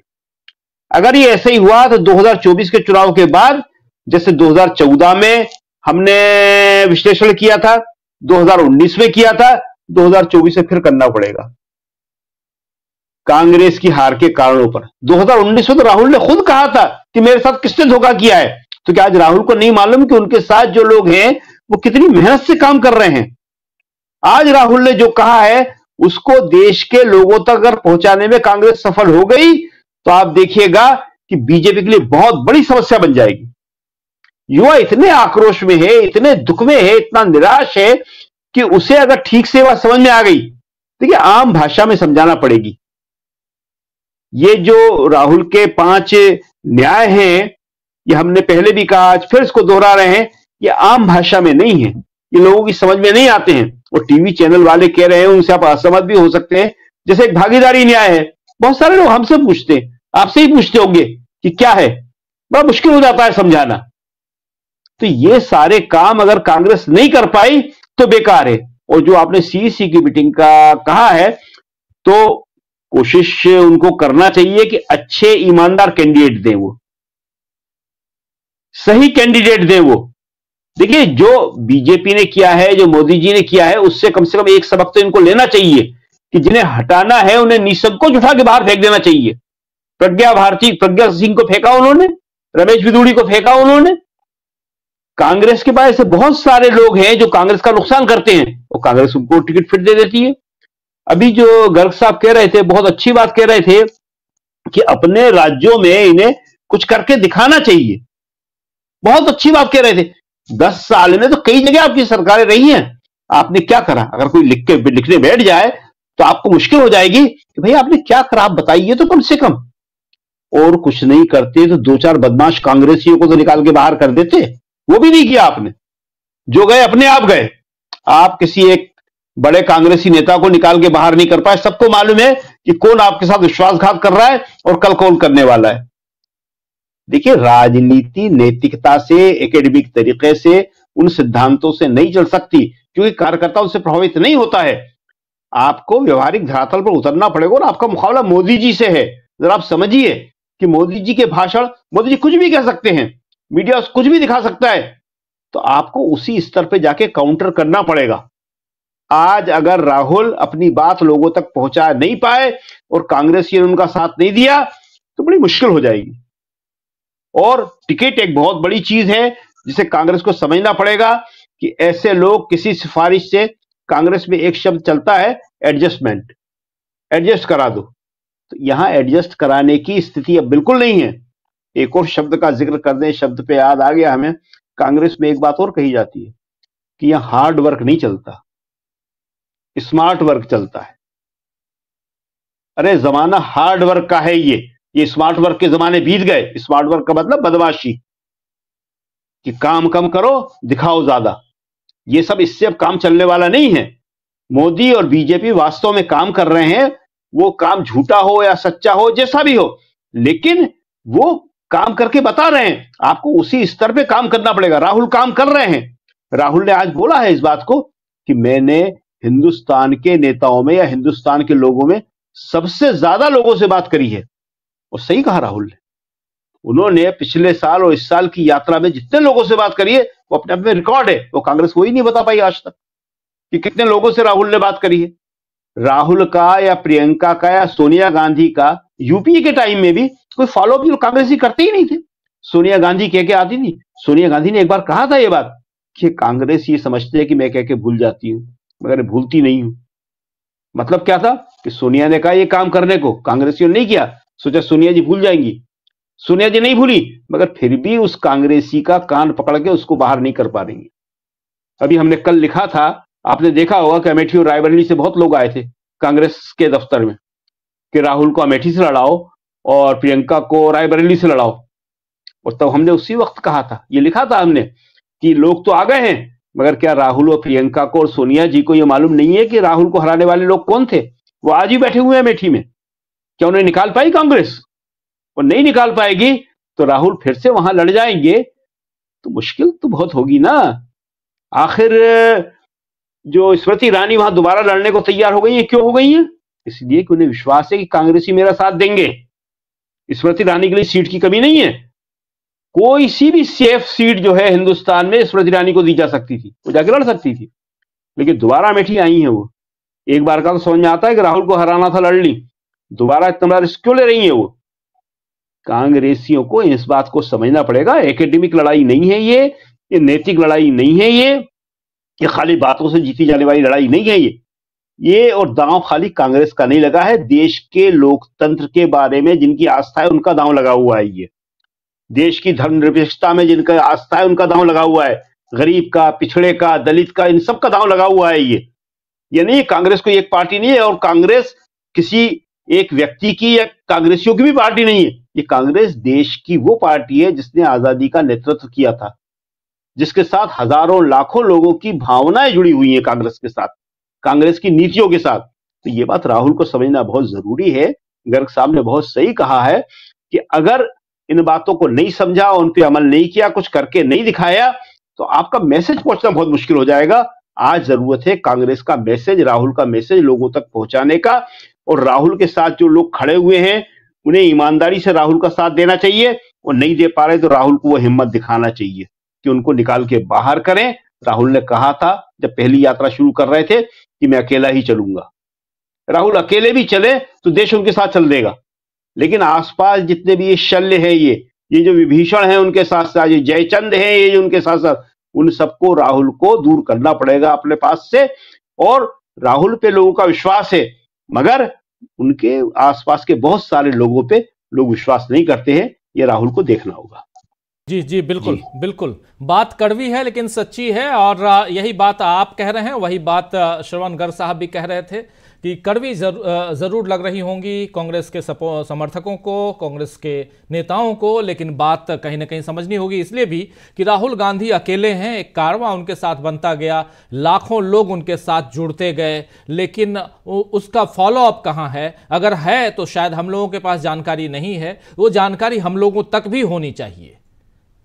यहां ये सबसे इंपॉर्टेंट है। हो सकता है अंदर खाने आप काम कर रहे हों, लेकिन वो जानकारी हमारे पास अगर नहीं है तो फिर जनता के पास कैसे जाएगी? ये बड़ा सवाल है। और जैसा कह रहे हैं शकील जी कि आज जो राहुल गांधी ने जिस योजना की 5 गारंटियों की घोषणा की है, खासकर युवाओं की गारंटी की जो घोषणा की है, वो गारंटियों की घोषणा के साथ साथ जीत की तरफ कांग्रेस ने अपने कदम बढ़ा लिए हैं। एक नहीं बल्कि 5 कदम आगे बढ़ गई है कांग्रेस।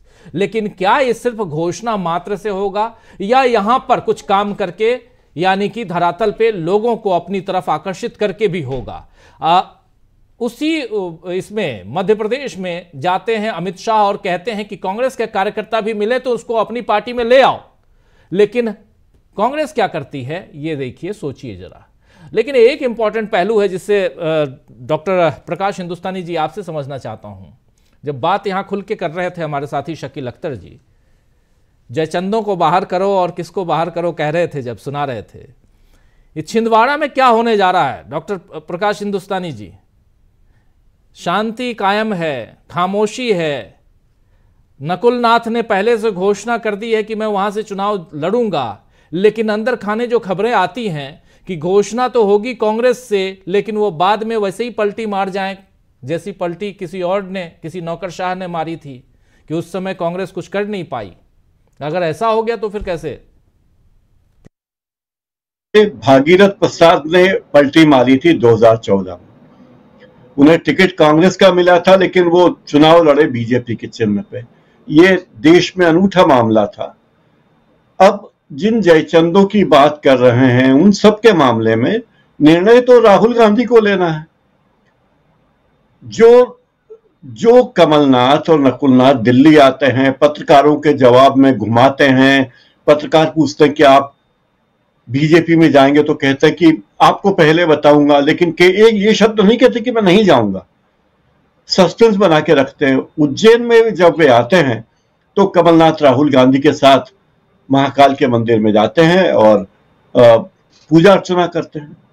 तो तय करना होगा कि जो लोग जा रहे हैं या जिनके जाने की बात है, तो कांग्रेस आला कमान उनसे पूछ सकती थी कि भाई आप जा रहे हो या नहीं जा रहे हो, और अगर जा रहे हो तो आपको राम राम।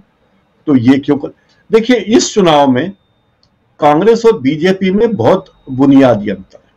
बुनियादी अंतर यह है कि बीजेपी ने अपना नैरेटिव सेट कर लिया है।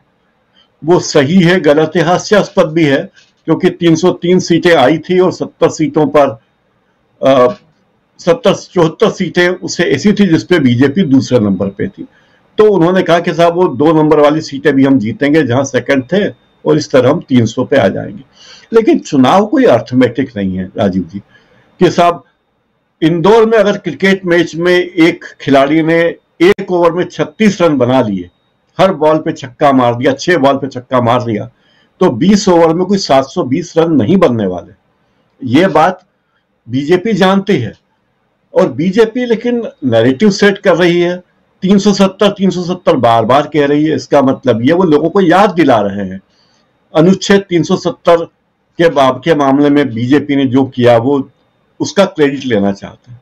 फिर बार बार अमित शाह कहते हैं कि हर चुनाव क्षेत्र में, हर बूथ पे हमें 370 वोट ज्यादा चाहिए।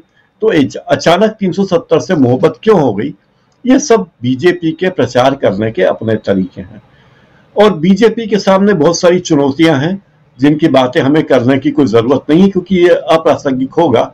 लेकिन कांग्रेस जो कर रही है, राहुल गांधी को संगठन के व्यक्ति की तरह कार्य करना होगा, नेता की तरह काम करने से बचना चाहिए। अगर राहुल गांधी अपने साफा या पगड़ी पहनाते वक्त कह सकते हैं कि पहले कांग्रेस अध्यक्ष को पगड़ी पहनाई जाए, फिर मुझे पगड़ी पहनाई जाए, तो भाई कांग्रेस के अध्यक्ष करे ना कि हमारे चुनाव में हमारा एजेंडा क्या, फिर राहुल गांधी क्यों ये घोषणा कर रहे हैं। इससे राहुल गांधी के बारे में यह नैरेटिव सेट होता है कि राहुल गांधी भले ही कांग्रेस के साधारण सांसद हों, लेकिन वो कांग्रेस के सर्वोच्च नेता हैं, और राहुल गांधी ही कांग्रेस है, कांग्रेस ही राहुल गांधी है, बाकी लोग उनके सामने नहीं। तो ये एक धारणा पुष्ट होती है। इन सब बातों पे भी ध्यान देना चाहिए। दूसरी बात, चुनाव को चुनाव की तरह लड़ना है, यात्रा को प्रचार की तरह इस्तेमाल करना चाहिए। मैं पहले भी एक बार इस कार्यक्रम में मैंने कहा था कि कांग्रेस को कहना चाहिए कि हम नरेंद्र मोदी को सत्ता से हटाना चाहते हैं, ये हमारा लक्ष्य है। ये कोई गोपनीय बात तो है नहीं कि हटाना चाह रहे हैं, कोई छुपा हुआ रहस्य है। कांग्रेस से हटाना चाहती है, विपक्ष के नेता हैं, हम इस सरकार को हटाना चाहते हैं, क्योंकि ये सरकार जनता की, गरीबों की, मजदूरों की, किसानों की, महिलाओं की समस्याओं पे ध्यान नहीं दे रही। तो खुल के आना होगा और संगठन पर ज्यादा ध्यान देना होगा। बगैर संगठन पर ध्यान दिए ये बातें होगी नहीं। अब कर्नाटक का एक उदाहरण देके मैं अपनी बात खत्म करूंगा। कर्नाटक की विधानसभा में प्रस्ताव पारित हुआ कि साहब जिन मंदिरों में की आय 1 करोड़ से अधिक है सालाना, वो 10% टैक्स देंगे।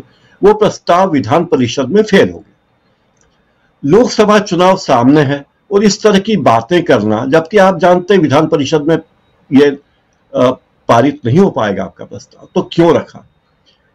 कांग्रेस के लोग खुद बीजेपी को यह मौका दे रहे हैं ये बात कहने के लिए कि कांग्रेस हिंदुओं की विरोधी पार्टी है, हिंदुओं का हित नहीं चाहती। इस तरह की अवधारणा नहीं, ऐसा बिल्कुल नहीं है। मैं नहीं कहता कांग्रेस हिंदुओं की विरोधी है, लेकिन ये अवधारणा फैलाने में मदद मिलती है। फिर राजा साहब जो कह रहे हैं तमिलनाडु में, उनके बयान जो हैं, इस तरह के बयानों से इंडिया गठबंधन की और कांग्रेस की परेशानी हटती है। जितनी मेहनत राहुल गांधी अभी जनता से जुड़ने में कर रहे हैं, संगठन को चाहिए कि उससे ज्यादा मेहनत अपनी चुनाव व्यवस्था को बनाने में, संगठन को बनाने में लगे। जिन कार्यकर्ता और नेताओं को हाशिए पे डाल दिया गया है, उनकी खोज खबर ले और देखने की कोशिश करें कि वो किस तरह पार्टी के लिए असेट हो सकते हैं।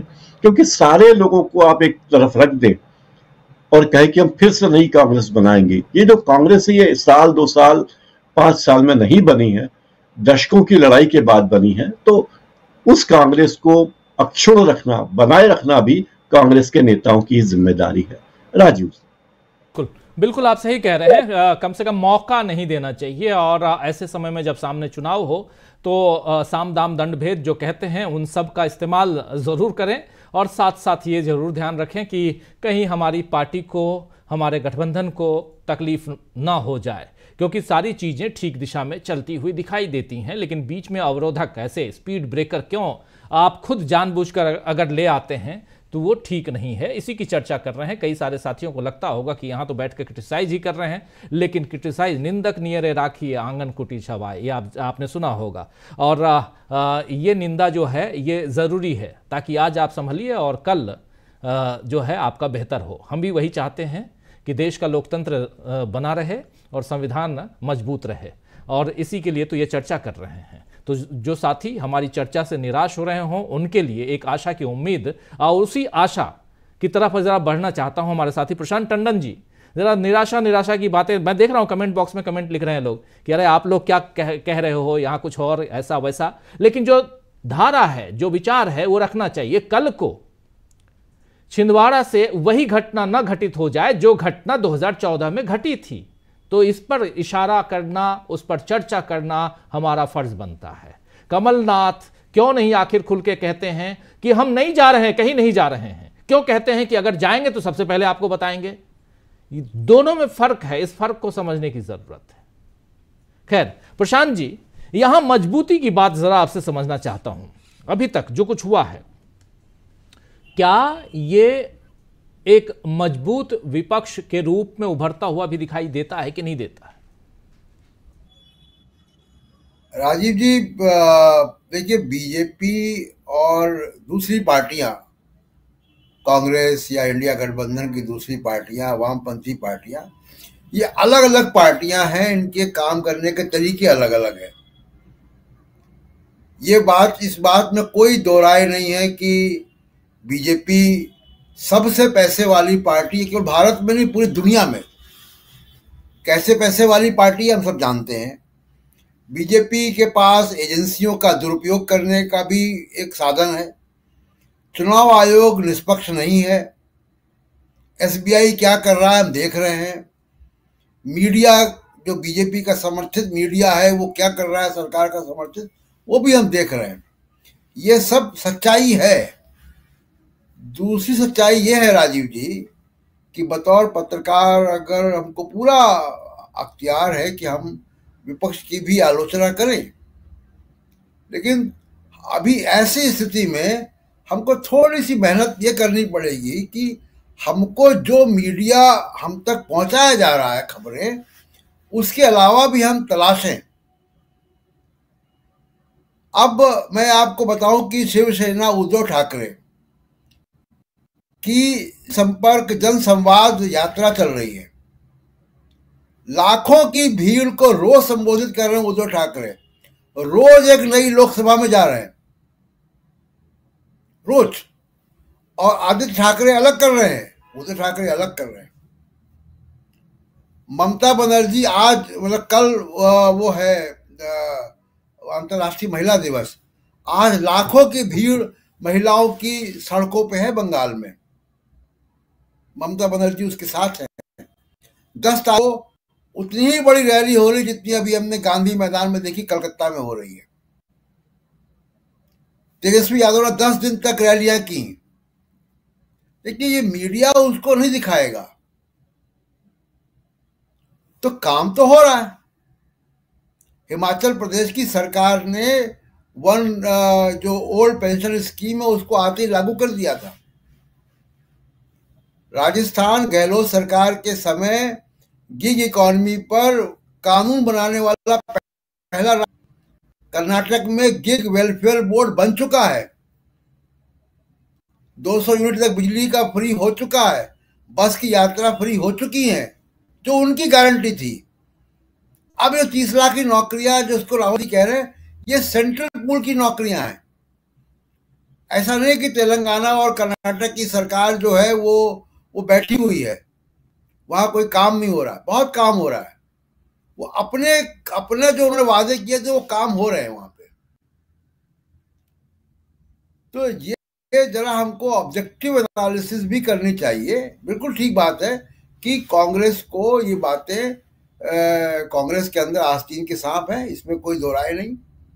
अभी हमने हिमाचल में देखा कि सोनिया गांधी के नॉमिनी, मल्लिकार्जुन खड़गे के नॉमिनी अभिषेक मनु सिंघवी, वो अभिषेक मनु सिंघवी जो राहुल गांधी की लोकसभा की सदस्यता जिन्होंने सुप्रीम कोर्ट के जरिए बहाल की, इन्हीं आस्तीन के सांपों ने उनको हरवा दिया।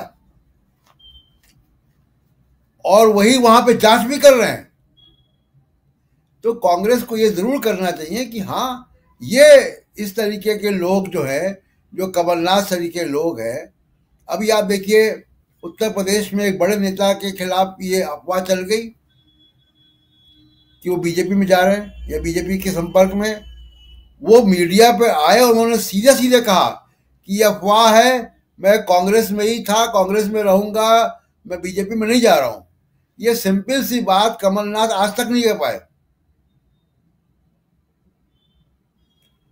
जब होगा तो बताएंगे, ये जवाब था ना उनका।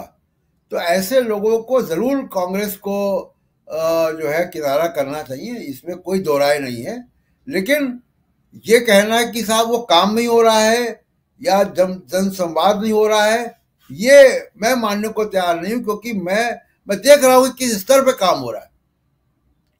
अभी मैं कर्नाटक से होकर आया हूं, मैं लगातार कहीं ना कहीं जाता रहता हूं।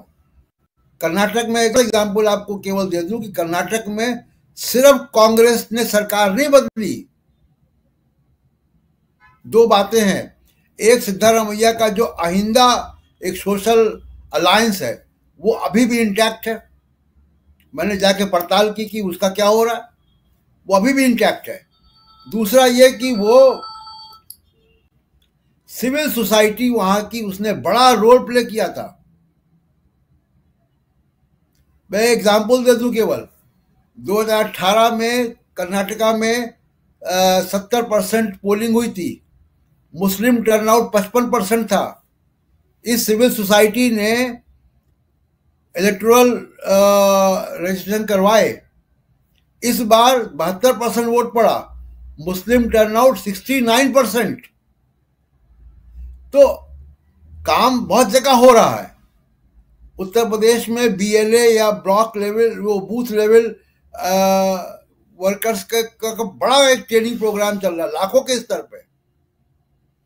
तो काम बहुत जगह हो रहा है। लेकिन देखिए, वो कॉर्पोरेट की ताकत है। जो गर्ग साहब कह रहे थे कि गिरोह है, वो गिरोह है, वो एजेंसियां हैं, वो सारे लोग हैं। उनसे लड़ना होगा पॉलिटिकल पार्टीज को भी, समाज को भी, देश को भी और पत्रकारों को भी, वरना तो भाई गिरोह सरकार बनाएंगे। और ये हम पीछे देख चुके हैं राजीव जी कि किस तरीके से मीडिया पे कब्जा करके, एजेंसियों पे कब्जा करके, पुलिस पे कब्जा करके भी इंदिरा गांधी।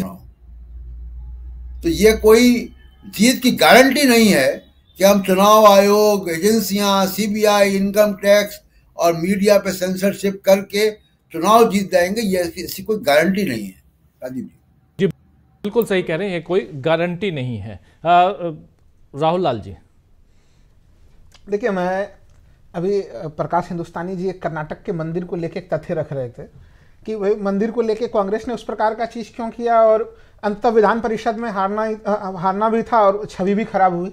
मैं थोड़ा उसमें सही तथ्य रख दूं कि वो कांग्रेस का एक ऐसा मास्टर स्ट्रोक दाव था वहां पे, बीजेपी ने उसे अलग ढंग से प्रस्तुत किया। वो ये था कि बीजेपी के हिंदुत्व के मामले को, एजेंडे को जो है कि कांग्रेस ने उसमें एक्सपोज किया। तथ्य पहले क्या था, देखिए, बीजेपी ने केवल सिंपल एक लाइन लिया कि 1 करोड़ से ऊपर के जो मंदिर थे उसके ऊपर 10% का टैक्स लगने का पूरा मामला बीजेपी ने उठा दिया। वो यहां तक का तथ्य सही है। लेकिन वहां पे 2001 से टैक्स लग रहे थे और 2001 से जो टैक्स लग रहे थे वो स्थिति ये थी कि 5 लाख से, जो जिन मंदिरों की इनकम 5 लाख है, 5 लाख से 50 लाख आय वाले मंदिरों के ऊपर 5% का टैक्स था और 50 लाख से ऊपर वाले मंदिरों का टैक्स 10% था। तो देखिए, उस टैक्स स्लैब में सुधार किया, यानी अभी अब वर्तमान में क्या व्यवस्था हुई कि 10% से जो ऊपर के आय है जिन मंदिरों के, उनको अब लगेगा 5% और 1 करोड़ से ऊपर जिसकी आय है उसको लगेगा 10%। यानी अगर इसमें दो तथ्य हम लोग निकाल के देखें तो यानी प्रथम, पहले जो 5 लाख से 10 लाख के आय वाले मंदिरों के ऊपर टैक्स लग रहा था, कांग्रेस उस टैक्स को हटाना चाह रही थी, यानी कि टैक्स को उस जगह पे कम होता। दूसरा है कि 50 लाख से ऊपर वाले स्थिति में अभी भी जो है कि वो अभी 10% टैक्स लग रहा है, लेकिन अगर ये कानून पारित हो जाता तो 5% ही टैक्स लगता जी। तो टैक्स स्लैब को कांग्रेस घटा रही थी और बीजेपी ने उसका विरोध किया राजीव जी, और यहां से कहीं कहीं बीजेपी एक्सपोज हुई। अब ये बीजेपी का एजेंडा तो देखिए आया, इसलिए मैं इस तथ्य से सहमत हूं। यहाँ पे इस पैनल में जो तमाम शकील जी रख रहे हैं, गर्ग साहब रख रहे हैं कि आपकी बातें जनता तक पहुंचे कैसे। कर्नाटक सरकार ने तो वहां पे बीजेपी को एक्सपोज किया, लेकिन बीजेपी ने उत्तर भारत में लेके जो एजेंडा साबित किया, अपने तमाम तंत्र को लेके एक गलत ढंग से एजेंडा को रख दिया। लेकिन इन सब तमाम चीजों के बावजूद मैं एक चीज कहूंगा कि ये जो आज कांग्रेस ने मास्टर स्ट्रोक चला है, उस मास्टर स्ट्रोक का प्रभाव होगा, चूंकि जनता इस समय पीड़ित है। पीड़ित जनता के सामने में जब आप इस प्रकार की चीजें रखते हैं तो उसका सामने से उत्तर मिलता है। हम लोगों ने बिहार में देखा कि तेजस्वी यादव के साथ किस तरह से उन्होंने अगर वहां पे पूरे रोजगार के मामले को उठाया तो जनता किस तरह से उनके साथ जुड़ी हुई थी। विधानसभा चुनाव में भी नजर आया वो। तो आप अपने मैसेज को कैसे देते हैं। और बीजेपी से देखिए, बीजेपी से कई, अगर हम लोग कह रहे हैं उत्तर प्रदेश के चुनाव वाले मामले को अगर मैं कहूं कि बीजेपी वहां पे 47 जो सिटिंग जो बैठे हुए थे सांसद, उनके टिकट काटने से डर रही थी। वो एक कहता नहीं कि रिस्क टेकिंग एबिलिटी जो होनी चाहिए थी, जो बार बार हम लोग चर्चा करते थे राजीव जी कि राम मंदिर आएगा और बीजेपी एक अलग एनर्जी में होगी, वो उन सांसदों का टिकट नहीं काट पाई। वो आप सोच के देखिए, वो कहते हैं कि हम 3-3 लेयर का हमने बना दिया है सुरक्षा प्रणाली की, एकदम जांच करते हैं यहां से वहां से। फिर बाराबंकी के सांसद को कैसे टिकट मिल गया उपेंद्र रावत जी को? आप सोच के देखिए कैसी स्थिति बनी। उपेंद्र रावत जी का चलिए ये तो तथाकथित वीडियो अभी वायरल का मामला हुआ और उन्होंने वापस ले लिया नाम। आप उनके पहले से वो बदनाम थे, हमेशा अधिकारियों को डांटते थे, गाली गलौज करते थे, तभी से उनके वीडियो वायरल हो रहे थे। अब उस सीट पर उन्होंने क्या स्थिति बना ली? सलेमपुर सीट है राजीव जी, मैं आपको कह रहा हूं कि अभी सामने में कैंडिडेट घोषित नहीं है। वहां पे भारतीय जनता पार्टी ने वीरेंद्र कुशवाहा को घोषित कर दिया है। एंटी इनकम्बेंसी फैक्टर काफी हाई लेवल पे है। उनका एक बयान, जो एक लाइन का बयान था, मैं संक्षेप में ही खाली रखूंगा क्योंकि बड़ा पैनल है यहाँ पे। राजीव जी, उन्होंने एक बयान दिया था कि मैं 2 बार का सांसद, वीरेंद्र कुशवाहा जी का बयान, हमारे पिताजी 4 बार के सांसद, मेरे घर के सामने में पानी की टंकी में चालू नहीं करा पाया हूं। तो अब आप सोच के देखिए कि मैं गया हूं सलेमपुर, वहां पे जब बच्चा आपका जो है कि उनका विरोध करने के लिए तैयार बैठा हुआ है, लेकिन उनको लग रहा था कि अगर मैंने उनका टिकट काटा तो स्थिति बदल जाएगी। तो बीजेपी के तो बहुत सारे सीट ऐसे दिख रहे हैं। अब आप सोच के देखिए, जौनपुर के प्रकरण में एक सीट जीतने के लिए बीजेपी ने धनंजय सिंह के साथ पूरा का पूरा, देखिए अब तो न्यायपालिका को लेकर क्या टिप्पणी की जाए, जब जजेज आज इस्तीफा देते हैं और कल ही बीजेपी में ज्वाइन कर जाए राजीव जी। हम लोग तो उस मामले का विरोध करते थे तमाम जगहों पे कि जो सुप्रीम कोर्ट से या हाई कोर्ट से जजेस सेवानिवृत्त होते हैं उनको कोई सरकारी नौकरी लेनी चाहिए नहीं लेनी चाहिए, वो विवाद चलता था। अब तो लोग पार्टी में भाग लेके सीधे सीधे चुनावी राजनीति में जा रहे हैं। वहां पे धनंजय सिंह को निपटाने का उन्होंने प्रयास किया कि हम निपटा दें और सीधे हमारा जौनपुर सीट आरक्षित हो जाए। और उसका प्रभाव क्या पड़ रहा है? उसका प्रभाव केवल उत्तर प्रदेश तक में नहीं है। देखिए, जनता के बीच में जब आप ज्यादा होशियारी करते हैं तो हर चीज आपके जोड़ घटाव के हिसाब से नहीं चलती है।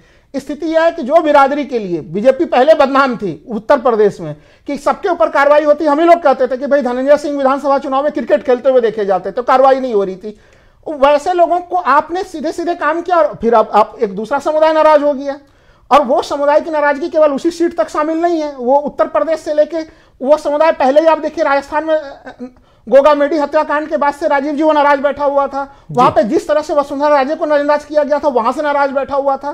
तो एक सीट पे आपने बैलेंस करने के लिए अब वो बहुराज्यीय स्तर पे कई जगहों पे वो समूह जो है कि आपसे नाराज हो रहा है, जो बीजेपी का कट्टर समूह था।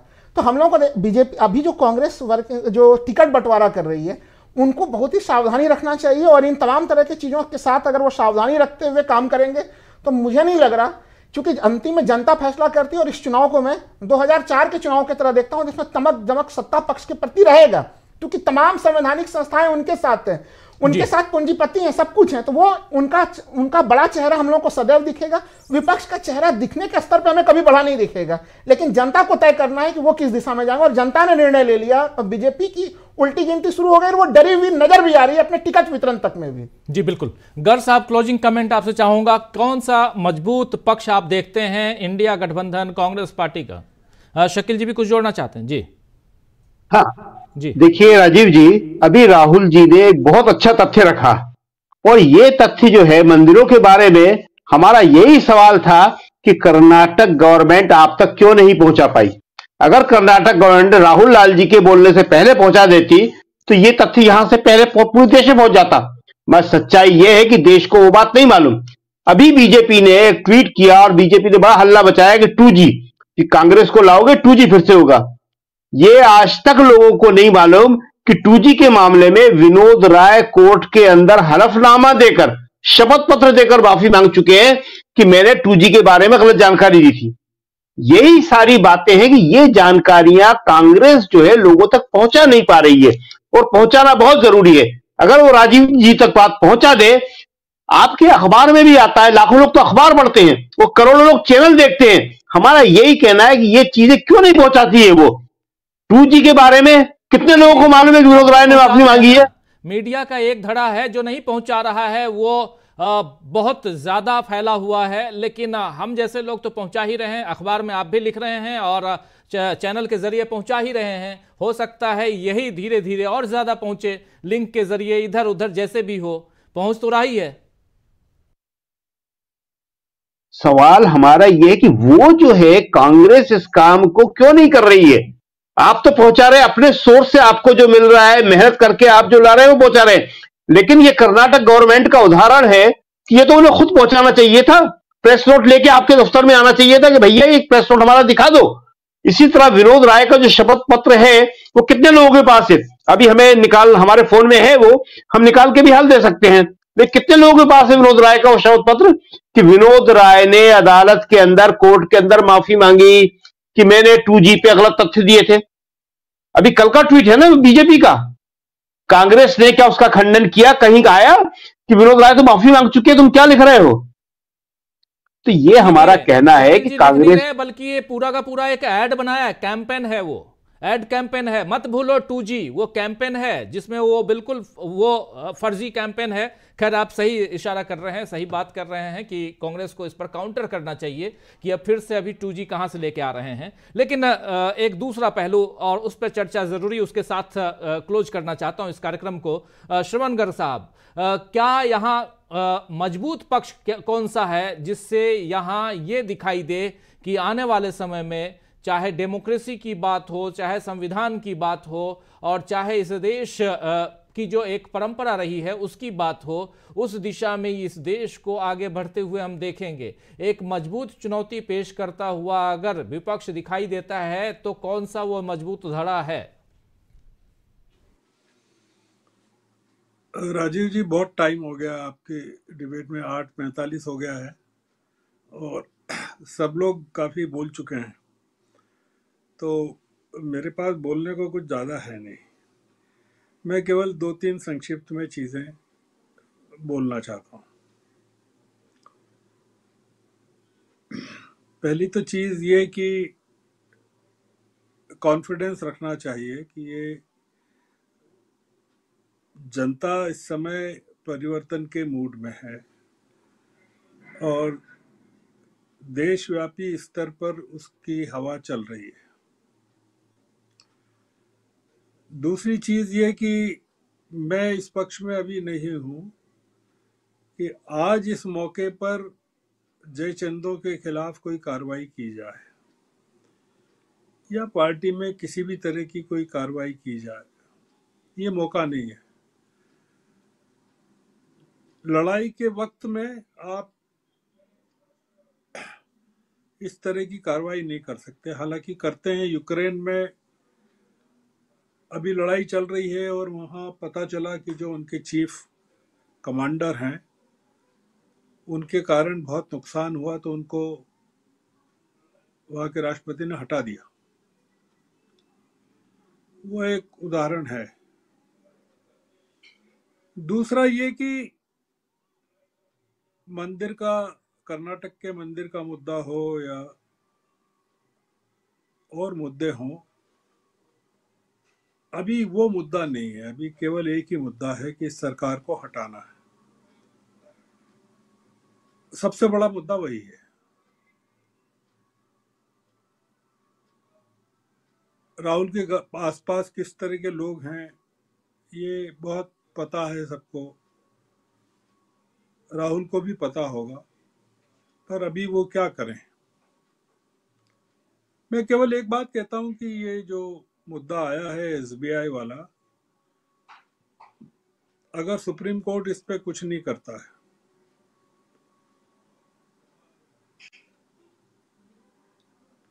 और सरकार की जीत हो जाती है कि वो इसको टाल देती है, तो कांग्रेस और विपक्ष क्या करने वाला है? ये एक बड़ा मुद्दा जनता के हाथ में लगा है और देश के हाथ में लगा है। नोट फॉर वोट पर जब फैसला आया था तो प्रधानमंत्री ने ट्वीट करके फैसला किया था, स्वागत किया था और कहा था कि सुप्रीम कोर्ट का एक बड़ा फैसला है ये, जो स्वच्छ राजनीति को तय करेगा। मैं आखिरी बात ये कहता हूं कि ये अवसर एक राष्ट्रव्यापी आंदोलन का है और आपने देखा कि ये किसानों का आंदोलन अब कितना व्यापक होता जा रहा है। कई लोग उसमें जुड़ गए हैं। अलग अलग जगह देश में इस समय काफ़ी कार्रवाई चल रही है। ये सरकार बचाव की मुद्रा में है, इसलिए कांग्रेस इस समय अकेली नहीं है, अकेली दिख रही है, पर जैसा इन्होंने कहा प्रशांत जी ने, तेजस्वी भी लगे हुए हैं, अखिलेश भी लगे हैं, ममता भी लगी हुई हैं, विपक्ष लगा हुआ है, विपक्ष, और इन्होंने बताया उद्धव भी लगे हुए हैं। ये डिमोरलाइज फील करने की बिल्कुल जरूरत नहीं है। राहुल गांधी को अब हम 2019 में उन्होंने पब्लिकली जो कहा था कि किन लोगों के कारण पार्टी हारी, नाम लेकर बताया था, वो आज तक उनके आसपास बने हुए हैं। अब इसको कांग्रेस की कमजोरी मान सकते हैं या राहुल की मान सकते हैं। मेरा मानना है इस समय जनता का मूड अलग है और इसलिए हमको जनता पर भरोसा करना चाहिए। इस आंदोलन को अब कांग्रेस के कार्यकर्ता नहीं ले जाएंगे आगे, जनता ले जाएगी। मतलब ये कांग्रेस के हाथ से भी निकल गया है। कांग्रेस के कार्यकर्ताओं के कहने से अब जनता आंदोलन नहीं करेगी, जनता आंदोलन करेगी, इसलिए कार्यकर्ताओं को आगे आना पड़ेगा। ये स्थिति, उलट स्थिति है। मतलब अब कार्यकर्ताओं का कोई वजूद नहीं है, जनता का वजूद है। तो इसलिए भरोसा रखना चाहिए। ये सरकार काफी कमजोर हो चुकी है, बस एक आखिरी धक्के की जरूरत है। वो धक्का दीवार के किस कोने से मिलता है वो देखने की बात है। हम कांग्रेस के जयचंदों की और तमाम लोगों की बात कर रहे हैं। बीजेपी में बहुत सारे लोग बैठे हुए हैं, वो इस प्रतीक्षा में हैं कि ये जो शीर्ष पे जो नेतृत्व बैठा हुआ है पार्टी को कमजोर कर रहा है, वो कब कमजोर होता है, गिरता है। इसलिए केवल उम्मीद है अभी कांग्रेस और राहुल गांधी देश की, तो इसलिए मैं उसको कोई बहुत, ये जो खड़ा किया है राहुल गांधी ने अपनी 2 यात्राओं से, ये उसी का असर है कि हम लोग इतनी बहस कर रहे हैं। क्या था, उन्होंने स्क्रैच में से इसको महल को खड़ा किया है, तूफान को खड़ा किया है। ये तेजस्वी और अखिलेश और ये तमाम लोग कहाँ से पैदा हो गए राजनीति में, तो ये एक चमत्कार है। और ये जो प्रधानमंत्री मोदी बार बार कांग्रेस पर आक्रमण कर रहे हैं, राहुल गांधी पर कर रहे हैं, कि जो क्या कहा जलगांव में उन्होंने, अमित शाह ने, सोनिया गांधी राहुल गांधी को प्रधानमंत्री बनाना चाहती हैं, उद्धव ठाकरे आदित्य को मुख्यमंत्री बनाना चाहते हैं, ममता अभिषेक को मुख्यमंत्री बनाना चाहती हैं।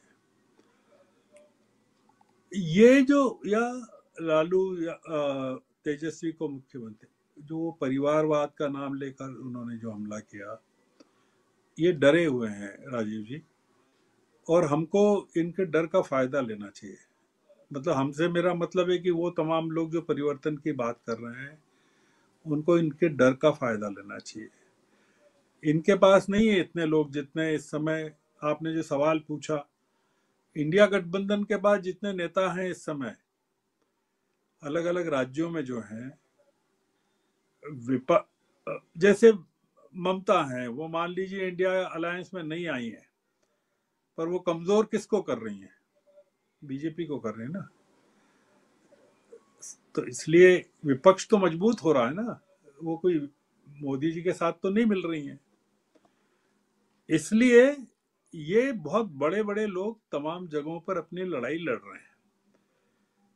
ये जब चुनाव के बाद आपस में मिलेंगे तब आप पाएंगे कि एक बहुत बड़ा हुजूम खड़ा हो गया है इंडिया अलायंस का, और वो अलायंस 1977 की तरह का होगा, जो हम लोगों ने देखा है दिल्ली के गांधी पीस फाउंडेशन में जेपी के आसपास नजर आता था। तो इसलिए मैं तो बड़ी उम्मीद से चल रहा हूँ। मैंने कुछ चीजें एक सुझाव के तौर पर कही थी, प्रशांत जी ने करेक्शन किया, मैं उस करेक्शन को स्वीकार करता हूँ कि 30 लाख नियुक्तियां जो हैं सेंट्रल पूल की हैं।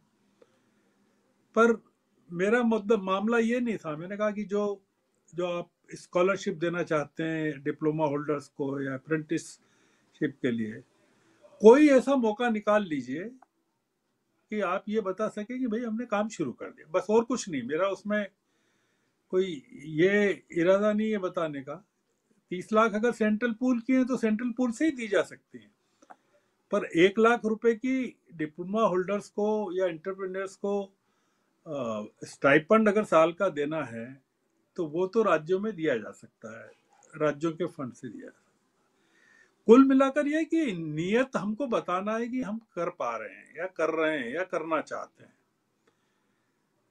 तो वो एक चीज है। बाकी जो कम्युनिकेशन की बात है कि हिमाचल में कुछ हो रहा है या कर्नाटक में हो रहा है, वो लोगों तक नहीं पहुंच रहा है, उसका बुनियादी कारण ये है कि जो मीडिया है मेन स्ट्रीम का, वो बिक गया पूरी तरह से, और स्पेस नहीं है कहीं इस तरह की चीजों के लिए। और कांग्रेस के पास अपना खुद का कोई नेटवर्क नहीं है राजीव जी। वो कांग्रेस की जरूरत इस समय पानी बगीचे में देने के लिए इस्तेमाल करने की नहीं, आग बुझाने के लिए है। तो यही मतलब ये चॉइस है कि वो पानी का इस्तेमाल आग बुझाने में करे कि गार्डनिंग के लिए करे। तो अभी गार्डनिंग को पोस्टपोन कर सकते हैं, अभी थोड़ा सा चीज़ों को जो लोगों के अंदर गुस्सा है उसको ऑर्गेनाइज करने की बात है। मेरे ख्याल से राहुल लगे हुए हैं, थोड़ा सा और जोर लगा देंगे तो हो जाएगा, उसमें कोई दिक्कत नहीं है। बिल्कुल बिल्कुल बिल्कुल, बहुत शुक्रिया गर्ग साहब आपका, बहुत बहुत शुक्रिया। आप तमाम साथी, प्रशांत टंडन जी, प्रकाश हिंदुस्तानी जी, शकील अख्तर जी, राहुल लाल जी, अमलेंदु उपाध्याय जी, आप सबका बहुत बहुत शुक्रिया, बहुत धन्यवाद। आप लोग जुड़े, अपनी बात, अपने विचार आप लोगों ने रखे। इस कार्यक्रम को समाप्त करने से पहले अभी थोड़ी देर पहले राहुल गांधी ने एक और ट्वीट किया है, उस ट्वीट को आपके सामने लाना चाहता हूं। राहुल गांधी जो ट्वीट कर रहे हैं लगातार, ट्वीट पे ट्वीट, एक ट्वीट राहुल गांधी का और आया अभी से थोड़ी देर पहले। उस ट्वीट में राहुल गांधी फिर से युवाओं के ऊपर अपनी बात रख रहे हैं। अगर मैं कहूँगा अपनी टीम को कि उस ट्वीट को ले आएं ताकि यहाँ हम इस कार्यक्रम के समापन की ओर जाएं तो ये बता पाएं कि बहुत मजबूती के साथ यहाँ राहुल गांधी अपने पक्ष को रख रहे हैं और बहुत ही महत्वपूर्ण पक्ष यहाँ पे है। और उस ट्वीट में राहुल गांधी ने क्या कुछ लिखा है जल्दी से हम बताएंगे, लेकिन इस बीच आप तमाम साथी जो हमारे साथ जुड़े हुए हैं, आप लोगों के कमेंट्स में देख रहा हूँ, निराश मत होइए।